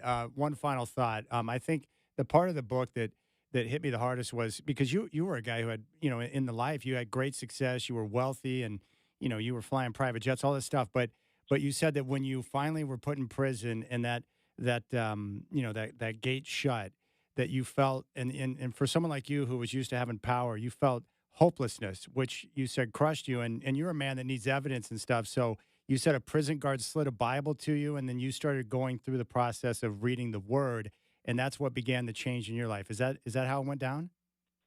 Yeah, pretty much. I had done 5 years, and I visited my dad for 20 years. So I knew what prison was about. It was no stranger to it. I did my 5 years. I was out on parole for 13 months, and then the feds were so upset with me that they violated my parole, threw me back in, told me they were indicting me on another racketeering case. They took all my money. They went into the bank, leaned my bank accounts, took my car away, went to my house with a search warrant, cleaned us out. And they said, Franzese, we're done. You're never going to see the street again. And they threw me in solitary in the hole. And it was that feeling that I said, wow, this time I'm done. I said, they took all my money. You don't beat these racketeering cases with a public defender. I spent millions defending myself. I said, I got people mad at me. They're not going to put me on the yard. I said, my wife, 27 years old, she waited for me 5 years, 13 months on parole. We got 2 little babies. How's she going to wait for me now? I'm going to lose the girl I did all of this for. It was just really a bad feeling. Like I felt I'm done. This time I don't have an answer. All the, alleged power I had on the street isn't going to help me at all right now. It was a tough feeling. And yes, that correctional officer did push a Bible through the door, and that started me on that journey. And I was in lockdown for 29 months and 7 days. So I was in solitary for that amount of time. But, in retrospect, it really helped me because that's when I really came to my faith during that time. And you're right, it was evidence. I had my wife send me books on every faith. I was reading everything that you can imagine. And I just came out there believing in my faith, in the Christian faith. Well, I think it's awesome, man. The way that, the Lord is a way maker, and the way Jesus can take anyone from any walk of life and be able to utilize them for his purpose is amazing. But, Michael, I've always been a big fan, and I appreciate your time. And thanks for coming on the show. But most importantly, to continue to spread the message of the dangers of gambling and organized crime so that hopefully a lot of these younger athletes will avoid those type of dangers and we don't have these type of situations on our hands. Well, I will. I'll do my part, and thanks for doing your part and helping us spread the word because we basically have to save these kids, their careers, and in some cases their lives, because I've seen them really spiral out of control, when this addiction gets to them. So hopefully we can help a bunch of them avoid that, and that's what this is all about. All right, check out his YouTube page and, of course, the website, michaelfranzese.com. Michael, thank you for your time. That was awesome. All right, my friend. Thank you. Take care. And anytime you need me, I'm here. Okay, you got it, buddy. I appreciate it. There you go, Michael Franzese. How good was that? He's such a good man, and he's so knowledgeable on these situations because he used to live the life. So it's great to have him on to be able to talk about that. Michael Franzese, former boss in the New York Colombo crime family here on the Rip City Drive. I still can't believe he actually talked face-to-face at length with Jeffrey McDonald. Whew. All right, we'll keep things rolling. I've gotten a lot of feedback on my Chad Notes experience of me singing. Even Michael Allen Harrison, one of the greatest musicians I know, reached out. I'll share that when we come back.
All right, Scotty Bethune has chimed in, quote, beverages make the best karaoke. Hashtag I am Rob Van Winkle. Yeah. It did require the beverages for Easy Lover. Now, one of my favorite people is Michael Allen Harrison, who is a terrific musician, and he's one of Portland's own. He said, hey, Chad, you're not as bad as you think. And I've heard worse, but it's good that you recognize that it's not that pleasing. But you should not stop. If you feel like sing out loud and sing it loud. See, I love that from Michael. And I will, Michael. I promise you I'll continue to sing, but I'll just make sure I'm not being recorded, and I'll do it alone. John Heitkamper, my buddy. Wow, I forgot how bad that was. Ouch. Sean and Sandy trying to give me some singing lessons. I love this. And don't try and hit the high notes, Chad. Just remember, it's the melody that's important, and make that your song your own and sing it in your own style, and you might be surprised. We are our own biggest critics. Biggest mistake is to sing in someone else's style.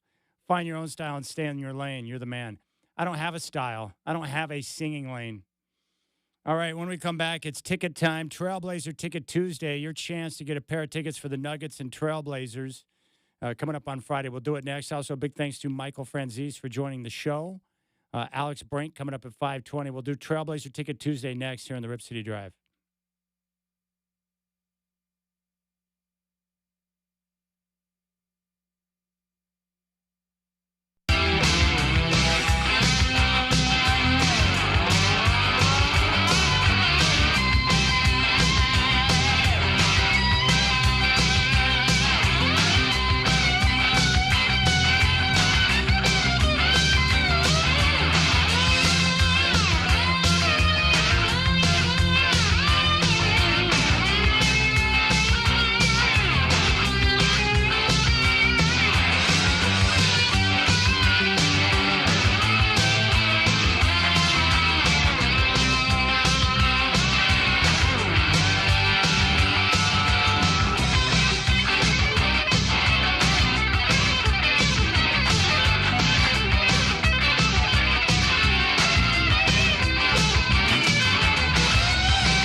Oh, yeah, the Trailblazers now 2-2 after last night's win over the Lakers. Deni Avdija, team high 25. Three-game road trip will conclude tomorrow in Salt Lake City against the Jazz.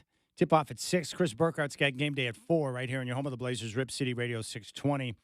And don't forget, every game streams live on our free iHeartRadio app. Trailblazer Ticket Tuesday is coming up in just a couple of moments. You got to listen to me for your chance to win. I got a pair of tickets for the Nuggets and Blazers for Friday's game at Moda Center. World Series getting ready to kick off on Fox.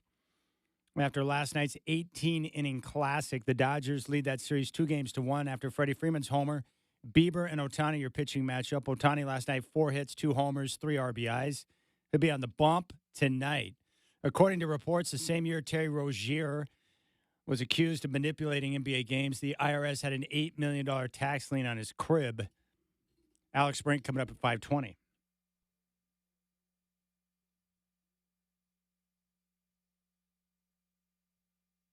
Black Cow.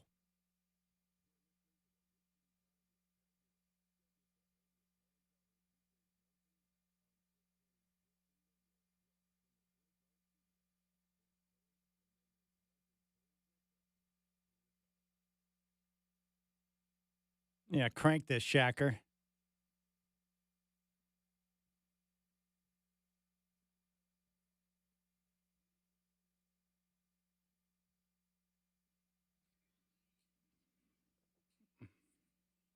This is a great song. Black Moo Moo.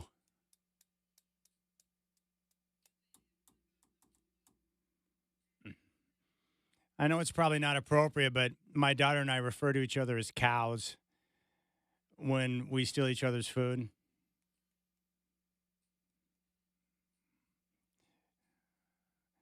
How versatile was Steely Dan?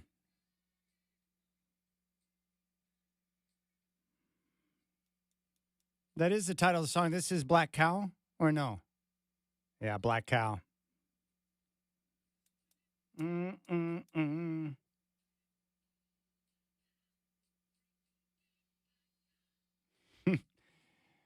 Your big black moo-moo.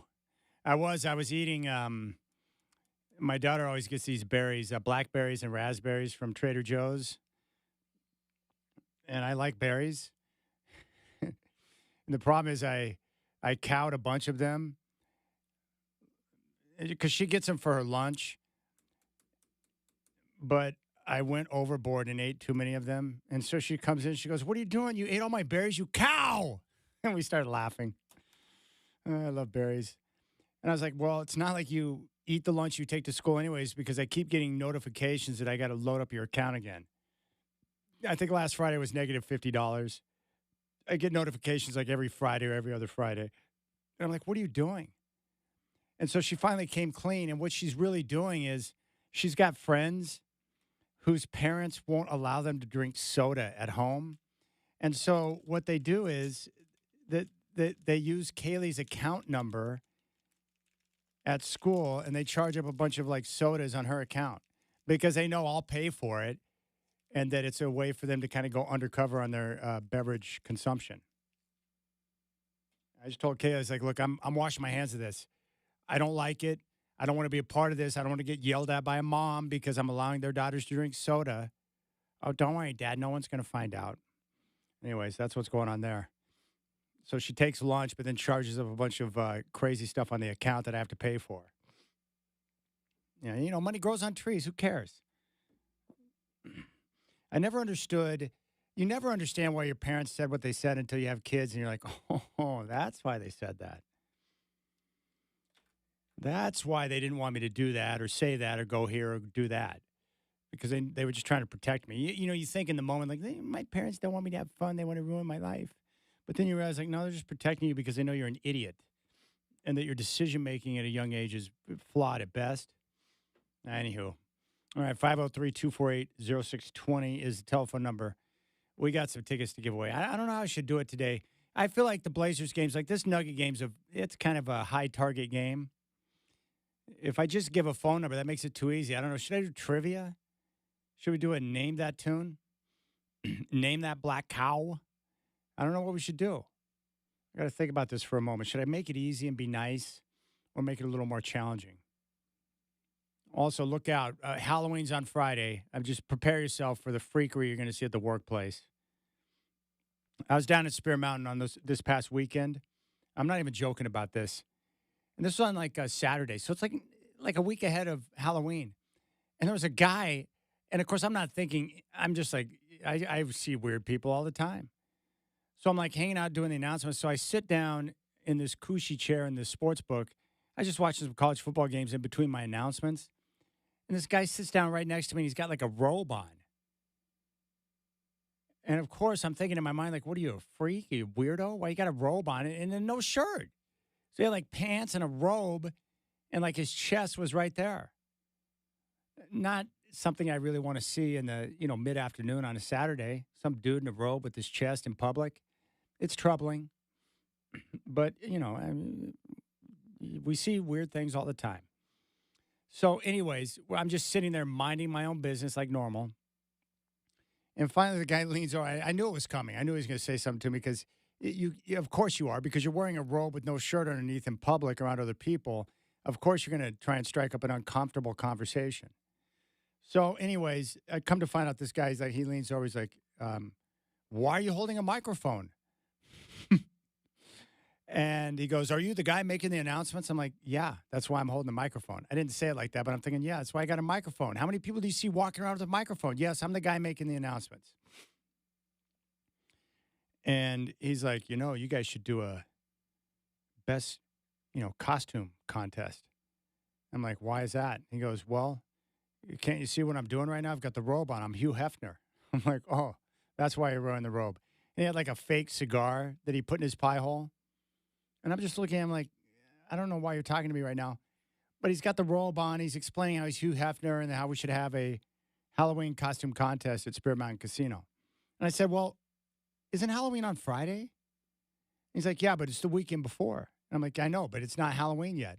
And he went on to how people celebrate Halloween on the Saturday before Halloween. I'm like, but it's on a Friday. And then he was saying, but the kids and the this and the that and the trick-or-treating. I don't even know what he was trying to say. But then he showed me a picture of his wife, and apparently she was somewhere inside the casino.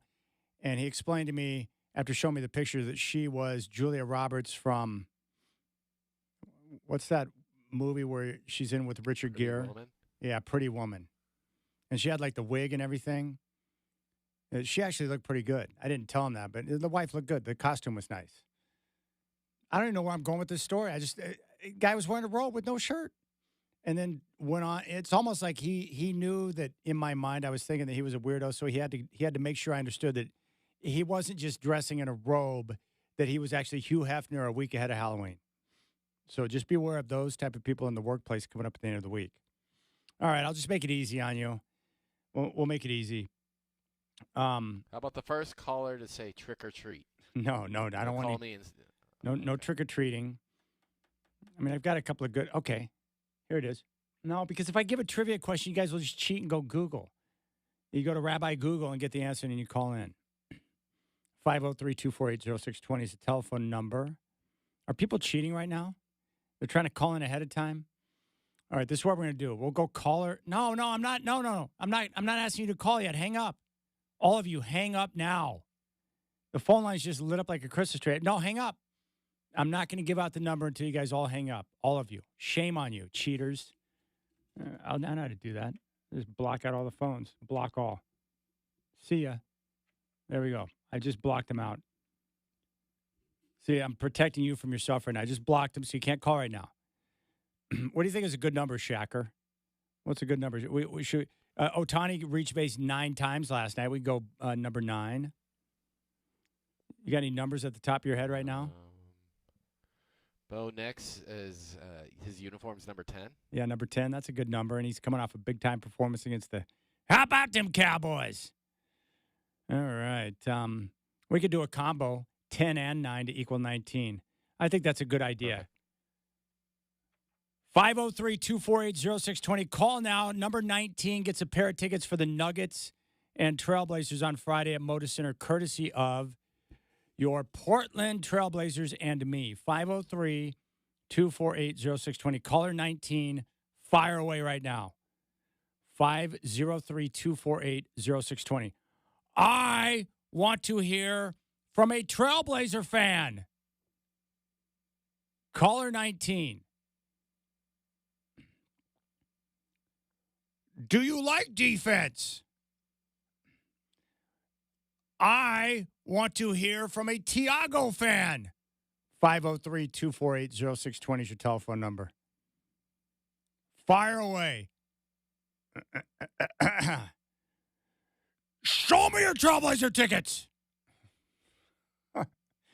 Show me your Hugh Hefner.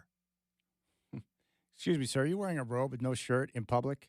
That's troubling to me. Do you wear costumes at work?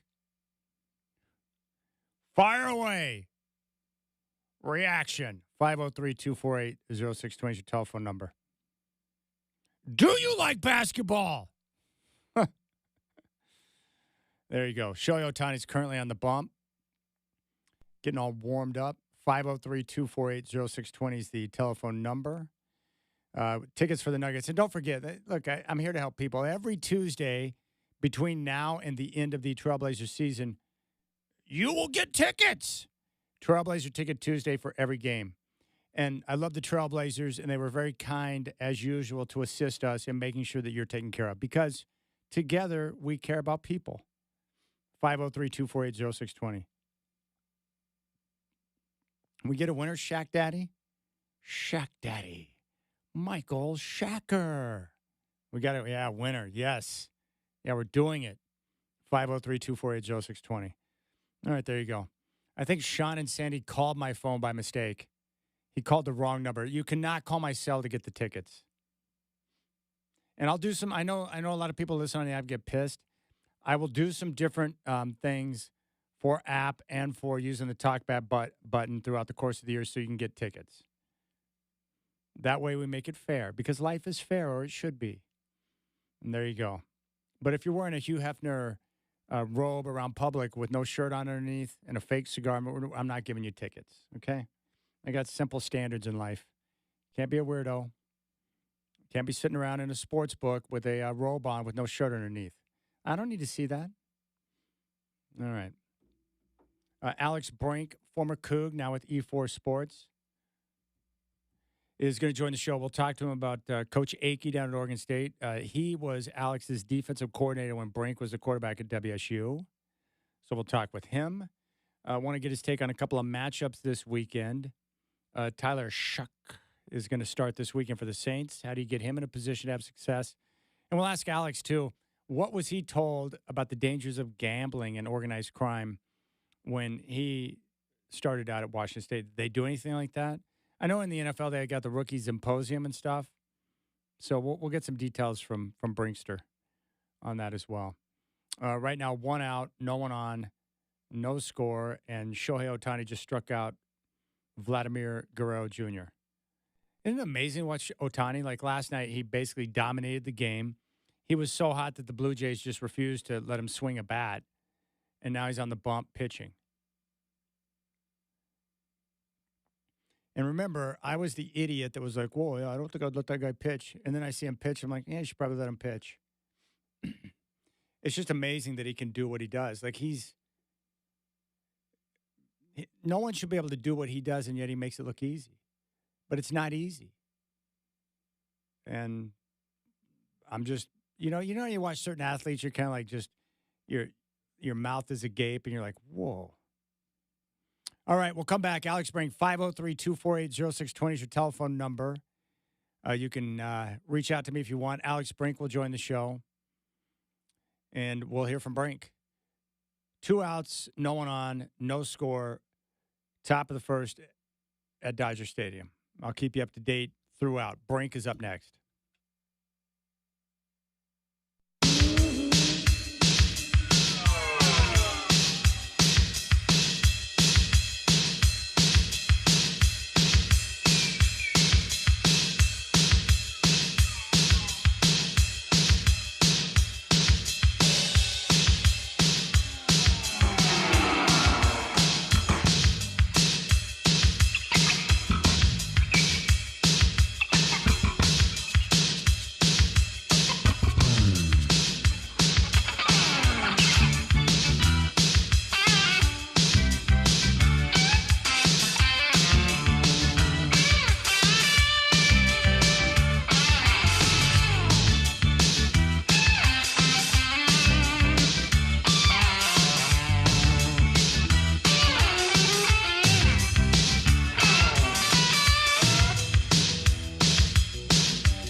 All right, Rip City Drive, and very happy to welcome back our college football and NFL insider, former Washington State Cougar quarterback, and now with E4 Sports. It's Alex Brink. And Alex, I want to start with this in light of the crazy news that's gone down over the last week. When you were recruited and eventually joined the Washington State Cougars, did they have any type of freshman symposium, the NCAA, to give warnings about the dangers of gambling, if any? Like, what do you remember about that time?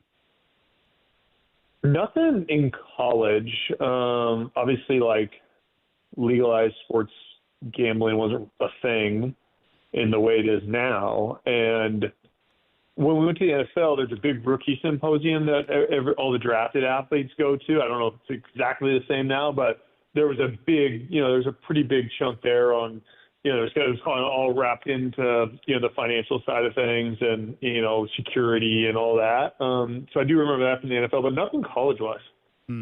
Interesting. What are your thoughts on this new rule? The timing is so perfect where the NCAA came out and said they're making a change starting on November 1st. College athletes and staffers will be able to bet on professional sports. Do you have a take on that?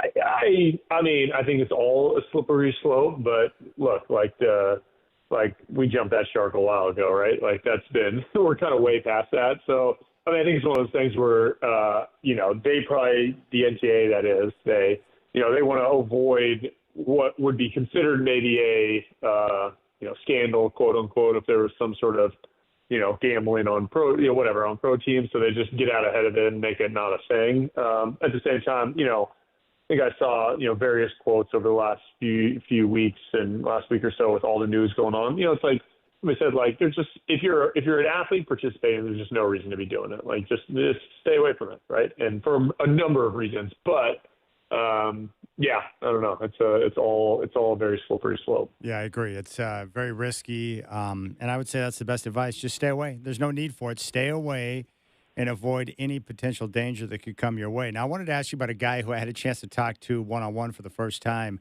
Oregon State interim coach Rob Akey. I did not realize that he was your defensive coordinator when you were at Washington State. But, Alex, he's one of those guys where 90 seconds into the conversation, he made me feel like I was one of his sons. It was impressive. Well, Rob Akey's one of the best human beings in all of sports, in all of college football, and was super fortunate to, be with Coach Egg for, 3 years, I think, as the D coordinator at Washington State. Then he went over to the University of Idaho, just, 8 miles away in Moscow, and was the head coach there and had a lot of success. Took a Idaho team that at the time was competing at the FBS level, right? They're in the WAC. He took them to a bowl game. They'd been terrible forever. He took them to a bowl game. And so, he's a fantastic coach, incredible motivator of people. And, it's one of my biggest fears about the game this weekend is that, Rob Akey's the head man on that sideline because I know that he can get players to play for him. Yeah, he told me the whole key for them or focus throughout the course of the bye week was to get some of that swagger back. I can't think of a better guy to take over a program that's going through the difficult spot at Oregon State than Rob Akey. He would seem like a perfect fit to transition a team. Yeah, they kind of fell backwards into a really good spot, right? Like you don't wish any of what happened, to Trent Bray on anyone. That's a really bad situation with a lot of things out of his control, in my personal opinion. There's a lot of issues going on, I think, within Oregon State athletics right now that they're trying to sort out. And the football program not having success has really shined a light on some of that stuff. And so, Trent Bray, obviously, they had to move on from him, but to have Rob Akey in that building, I tell you what, and some of the other people that are in that building, Danny Langsdorf, the offensive coordinator that they went back to, right, who'd been there forever with Mike Riley and is a fantastic offensive mind. I mean, they're able to kind of get some guys to help steady the ship, which, it'll help the young coaches in that building, and it's going to obviously help the athletes. Alex, I want to ask you about the coach on the other side, your guy, Jimmy Rogers. He'll never get National Coach of the Year honors this year because of the record. But I think he's done as good of a job coaching as anybody in the entire country, and I sincerely mean that. What's been the key to getting him or his guys to get them to continue to play hard and buy in each and every week? It's impressive. Very impressive. There's a few different layers to it. I'll start with this, is that what you see is what you get with Jimmy Rogers, and that's not always the case with college football coaches, right? It's hard. I think some coaches find it hard to be authentic and to be honest. And so inevitably people and athletes, right, see through those things, and that's where you lose culture and you lose programs like at LSU or Florida or whatever, right? That's how those things fall apart. And the good ones, right, build culture through honesty and radical candor and, caring about players, but also, treating them as adults and as people. And so I think Jimmy Rogers has shown he can do that, right? A good example is the quarterback situation, right? They made a decision out of training camp to go with a young player, Jackson Potter. After 3 games, he realized maybe that wasn't the best fit. And he went back to Zevi Eckhouse, who was kind of the leader in the clubhouse, to be the starter of what most people thought during the offseason. And look, it takes a lot of maturity as a coach and, a lot of to be able to say, hey, I made a mistake, right? There's plenty of coaches that would have rode that out for a while and kind of used it as an excuse or maybe had too much pride. So I think that's a really good example of kind of who he is. The other side is, he brought some players with him from South Dakota State, and you watch those young men play who played at a lower level, technically, FCS level. I mean, they're most of the time, they're the best players on the field, and that includes playing at places like Virginia and Ole Miss. I mean, these kids play hard, they're well coached, and I think that speaks to what Jimmy Rogers and his staff could do at a place like Washington State moving forward with less resources. All right, so the game this weekend, is it kind of an unknown then with a new coach taking over? Like, what are your thoughts? What are the keys for you?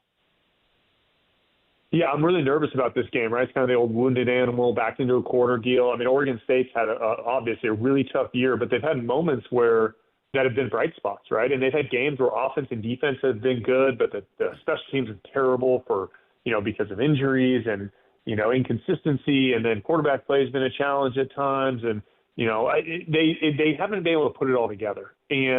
But the athletes on that field and on that roster are still the same P5 level players that like Washington State has left over too, right? Like there's good football players on that Oregon State roster. So it worries me, that Coach Akey and his staff will get them ready to go with a win and then a bye week.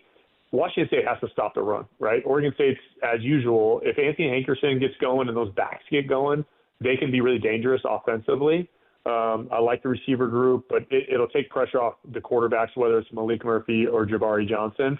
I think defensively, that unit hasn't quite figured out how to put it together, and they haven't been as consistent as you've seen in the past. So I'm interested to see if they try and dial up the pressure. If so, if they try and bring pressure, can Zevi Eckhouse protect the football on the road?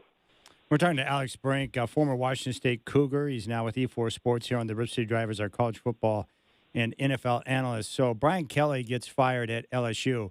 The biggest lesson I learned through this whole process is that I don't trust anyone that uses a fake accent in public. It creeps me out. But for you, Alex, what's your takeaway from this? Brian Kelly, a little bit older when he took the job, got paid a big amount of money, but he didn't have the same type of success at LSU that he did at Cincy and Notre Dame.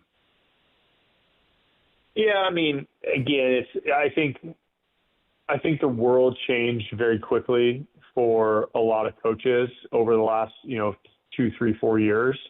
And there are some guys that just still have not figured out that they have to do things differently, right? Interpersonally, in recruiting, the way they manage players, the way they manage staff. It's a different world, right? And I candidly think it's for the better. I mean, I think a guy like Brian Kelly, I mean, it's been well documented, just like the way he treats people and the way he acts. And you can get away with that when you have kind of, unchecked power as like the old college football model where players couldn't leave and, you were basically stuck no matter what on a roster, held to a scholarship. But now with player movement and NIL, coaches have to manage people better and they have to treat people better. And if they don't, they're not going to win. And so I think Brian Kelly and some other guys of recent note are a byproduct of their inability to change with the times. Alex Brink here on the Rip City Drive. Well, what coaching job do you think is the best one available now? LSU's open with Brian Kelly out. Florida is open. We've got Oklahoma State and Penn State. What's your take? Boy. Well, we talked about last week. I'm no fan of the Florida job. I don't think the Florida job is good. I don't think the Florida job is good at all. It's probably crazy for me to say. Of all those, I think Oklahoma State's the best job. It's well funded. It's in a conference where you can go and compete and get into, as long as things don't change, you can get into the college football playoff easier than you could maybe in an SEC, in like an SEC, right? I think or a Big Ten, frankly, if you're Penn State. I mean, Penn State's going to have a really hard time competing, as you've seen, right? James Franklin did actually a really nice job, but with Ohio State and Oregon and all that's going on, that's a hard place to win out of. I think LSU's a good job. Like, I think it's probably most people would say LSU. It's a really good job. I just think with the way the world is now, you got to find a place where you can have resources. The logo doesn't matter like it used to. You need a place with resources, and Oklahoma State has resources in the NIL world where they can go win. All right, let's talk a little NFL. The New England Patriots are playing great football right now, and they're competing with the Bills in the AFC East. I'm not surprised that Mike Vrabel's getting the job done. That's what he does. I just didn't expect it to happen this soon. But what makes him a great coach in your mind? Yeah, I mean, this isn't the same for everybody, but I do think his playing background and being a part of a successful organization, being a team captain, like all the things, I think that's what's making him a great coach, right? He's obviously a really smart guy.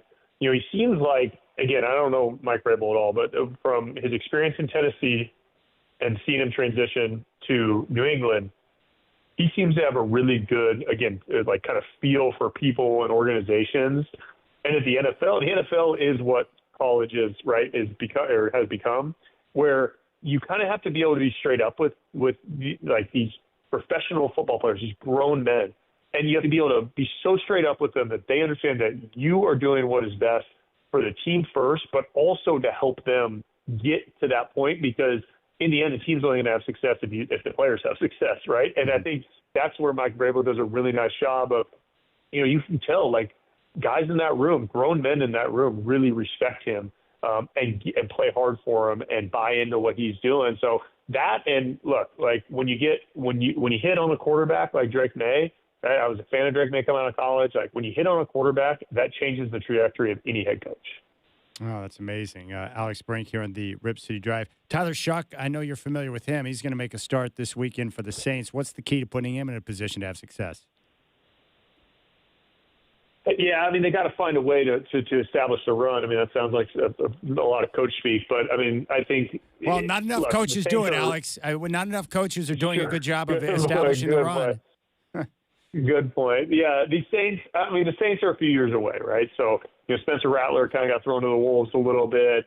I do think for Tyler Shuck, that's helpful that, he got to see it and kind of be in and around it. And, this may be the best option, right, where he doesn't have to start kind of right away. But, again, I think the Saints are a little ways away. So this goes back to my conversation about, whether Tyler Shuck or Spencer Rattler do well on the field. It's not probably a reflection of them as a player. It's probably more of a reflection of where that organization is at and hopefully moves forward from with Kellen Moore as the head coach. And so, again, I think they need to establish the run, probably force a couple turnovers on defense, but I think it has a chance to be, some tough sledding. All right, I've got two more football questions for you. Number one, Chiefs and Bills are going to meet up again this weekend in Buffalo. This game obviously is critical because these two are battling for AFC supremacy. I want to know from you as a former quarterback, what are you looking forward to seeing in this matchup when the Chiefs and Bills meet up again between Patrick Mahomes,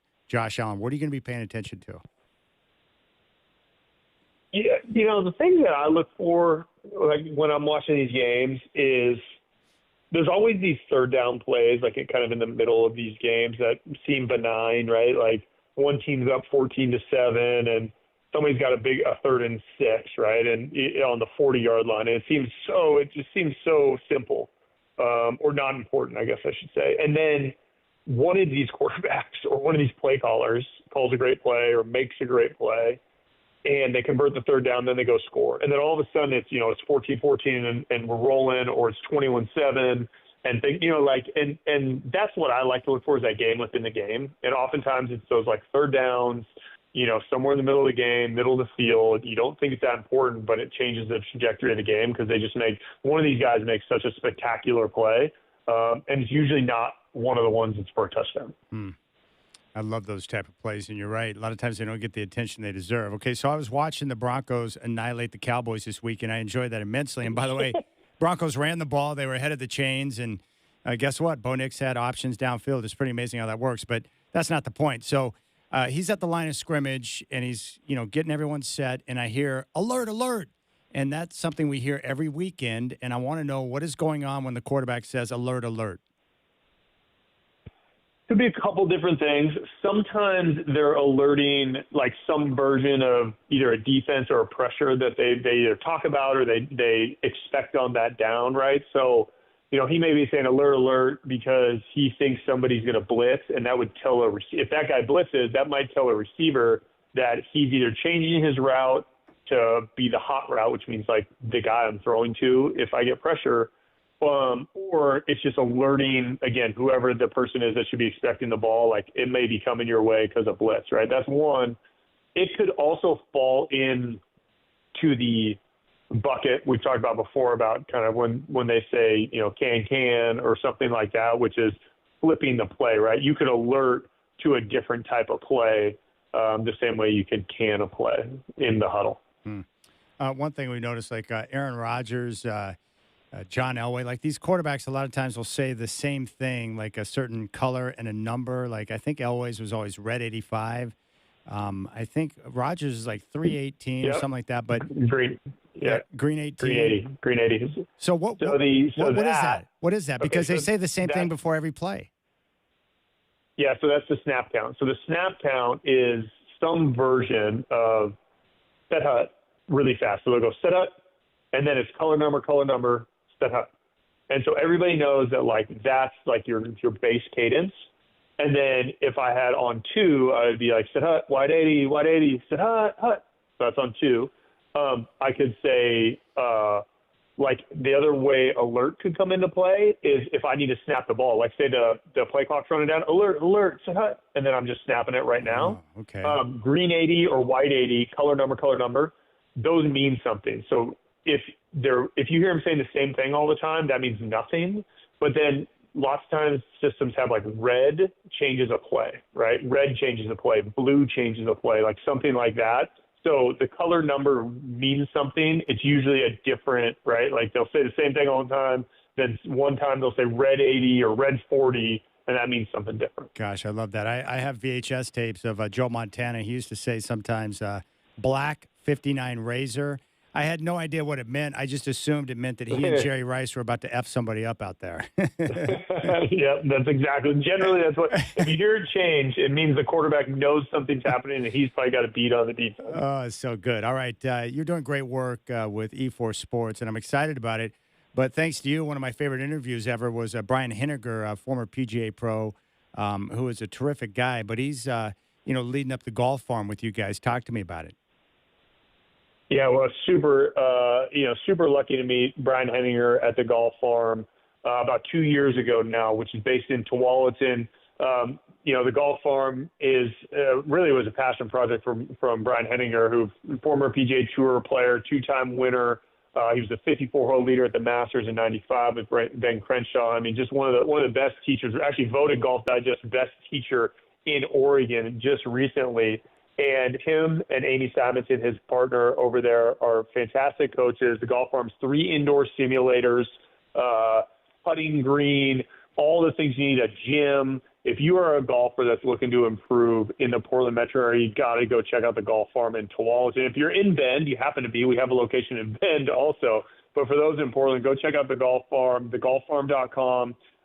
With winter coming, tons of options, lessons, memberships. And what's really cool is we have what we call TPI programs. So Titleist Performance Institute, gold standard in golf, strength and conditioning, movement, flexibility. We have TPI certified physical therapists and instructors that'll take you through a winter plan to get you ready for come springtime when we get to tee it up again, Chad. I love it, man. There's nothing better than golf instruction. It's my favorite. Alex Brink, former Washington State Cougar, our college football and NFL insider with E4 Sports. Alex, hey, enjoy the casual drive down to Corvallis for the game this weekend. We'll talk next week.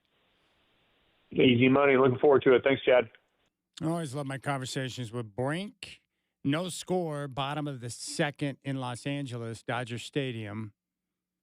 The Dodgers have 1 on, 1 out, and Edman at the plate. All right, we'll come back. A couple of more thoughts for you. Tomorrow, the Blazers finish up the 3-game road trip in Utah against the Jazz. Tip-off at 6. Chris Burkhardt will have game day at 4 right here in your home of the Blazers, Rip City Radio 620.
This is so bad.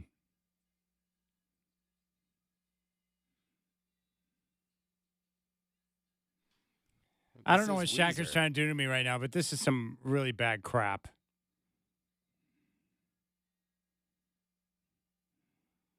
What are you trying to do to me, man? You take one of my favorite bands, their only number one song, and you're playing me some bad, like, spin job on the song. Who is this? This is Weezer. Just trying to expose you to what's out there. Well, this is like their unplugged version. All right, now give me the real version of Weezer on this song. And I don't like Weezer anyways. They got mad at Lukather because it's like their biggest hit, their remake. It's like, don't get mad at them. You chose to remake the song. Ugh. There we go. Now this Weezer version, much better than that unplugged version. But I think this is Weezer's biggest hit now.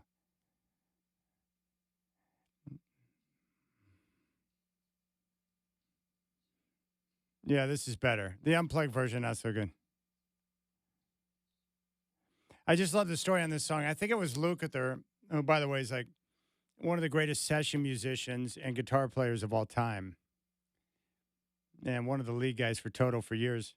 A great songwriter, too. He also is part of the songwriting crew on, what's that number one hit for George Benson? Turn Your Love Around, which is a fabulous song. So I got to think of the three guys. So it was Lukather, Jay Graydon, and then who was the other guy? Bill Champlin from Chicago. Those three men wrote Turn Your Love Around. But this is a song here, Africa. And I've read the story on it. They've talked about it a lot. But on Toto 4, which won a Grammy for Album of the Year, I think back in 1982, I think it was, Africa was a song that David Page was working on. And it was the last song that was put on the album. It was kind of a throw-in. The rest of the band wasn't really down, and they thought it was ridiculous that a bunch of guys from Los Angeles were writing a song about Africa. Maybe it is. So it's a throw-in, and I think it was Lukather who said, if that song hits number one, I'll run naked down Sunset Boulevard. Sunstrip. No, he said he would run naked down Sunset Boulevard. He never did that. So Lukather, you still owe us for that because the song reached number one. Incidentally, it's the song's only number one hit. The band's only number one hit. And they've had a lot of big hits, but that's the only number one. And I think it's been streamed like 1 billion times. That's actually a good question. Well, gee, Chad, how many times has it been streamed? Well, I don't know. Let's go to Rabbi Google and find out. That's how you know how big a song is. I'm asking Rabbi Google right now. How many times has Africa been streamed online? We'll find out. Oh, yeah, this is good. Africa has been streamed over 2.3 billion times on Spotify and over 1 billion times on YouTube. Is that good? That's ridiculous. How many songs have reached 1 billion on streams? How many songs have streamed 1 billion times? Let's see here. Over 1,000 songs. There you go. Was Gangnam Style the first billion hit song? Who? Gangnam Style. I don't even know that song. Big hit from Korea. I don't know. Could be. Over 1,000. It says right here, over 1,000 songs have reached 1 billion streams on Spotify. The number continues to grow rapidly with the streaming service's Billions Club playlist featuring tracks that have hit the milestone. I'm looking at it right here. They do. That is amazing. They actually have a playlist of the Billions Club. That's pretty good. Pretty good. Let's see here. Back to Friends from Somber. Brooklyn Baby from Lana Del Rey. Break Stuff from Limp Bizkit. Shakira's on there. Pimp from 50 Cent. Iris from the Goo Goo Dolls. Yeah, one of the girls from The Weeknd. Interesting. I didn't know that they had a billion. Oh, Every Breath You Take by The Police. Not a surprise. Blinding Lights by The Weeknd. The Weeknd's had several songs that have hit a billion. Bruno Mars, Locked Out of Heaven. When I Was Your Man, Bruno Is there any Mars. Bad Bunny? Has Bad Bunny made that Oh, club? is Bad Bunny opening, doing the Super Bowl halftime show? Yes. That's sad. Take On Me by Aha. Interesting. I'll have to file through that Billions Club. All right, big thanks to our guest today, Michael Franzese, former boss in the New York Colombo crime family. Also, Alex Brink. Who won the ticket, Shacker? Who was the winner's name?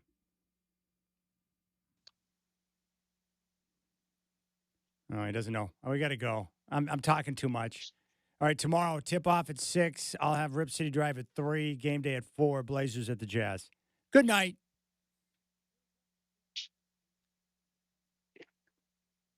I left my thing on mute. I'm sorry. That's okay.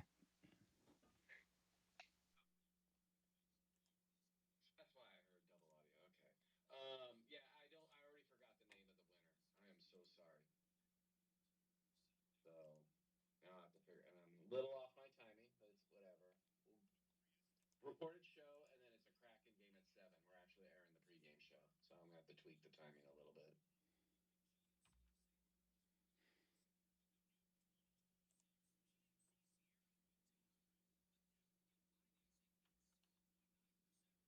That's good. Thank you for recording the show.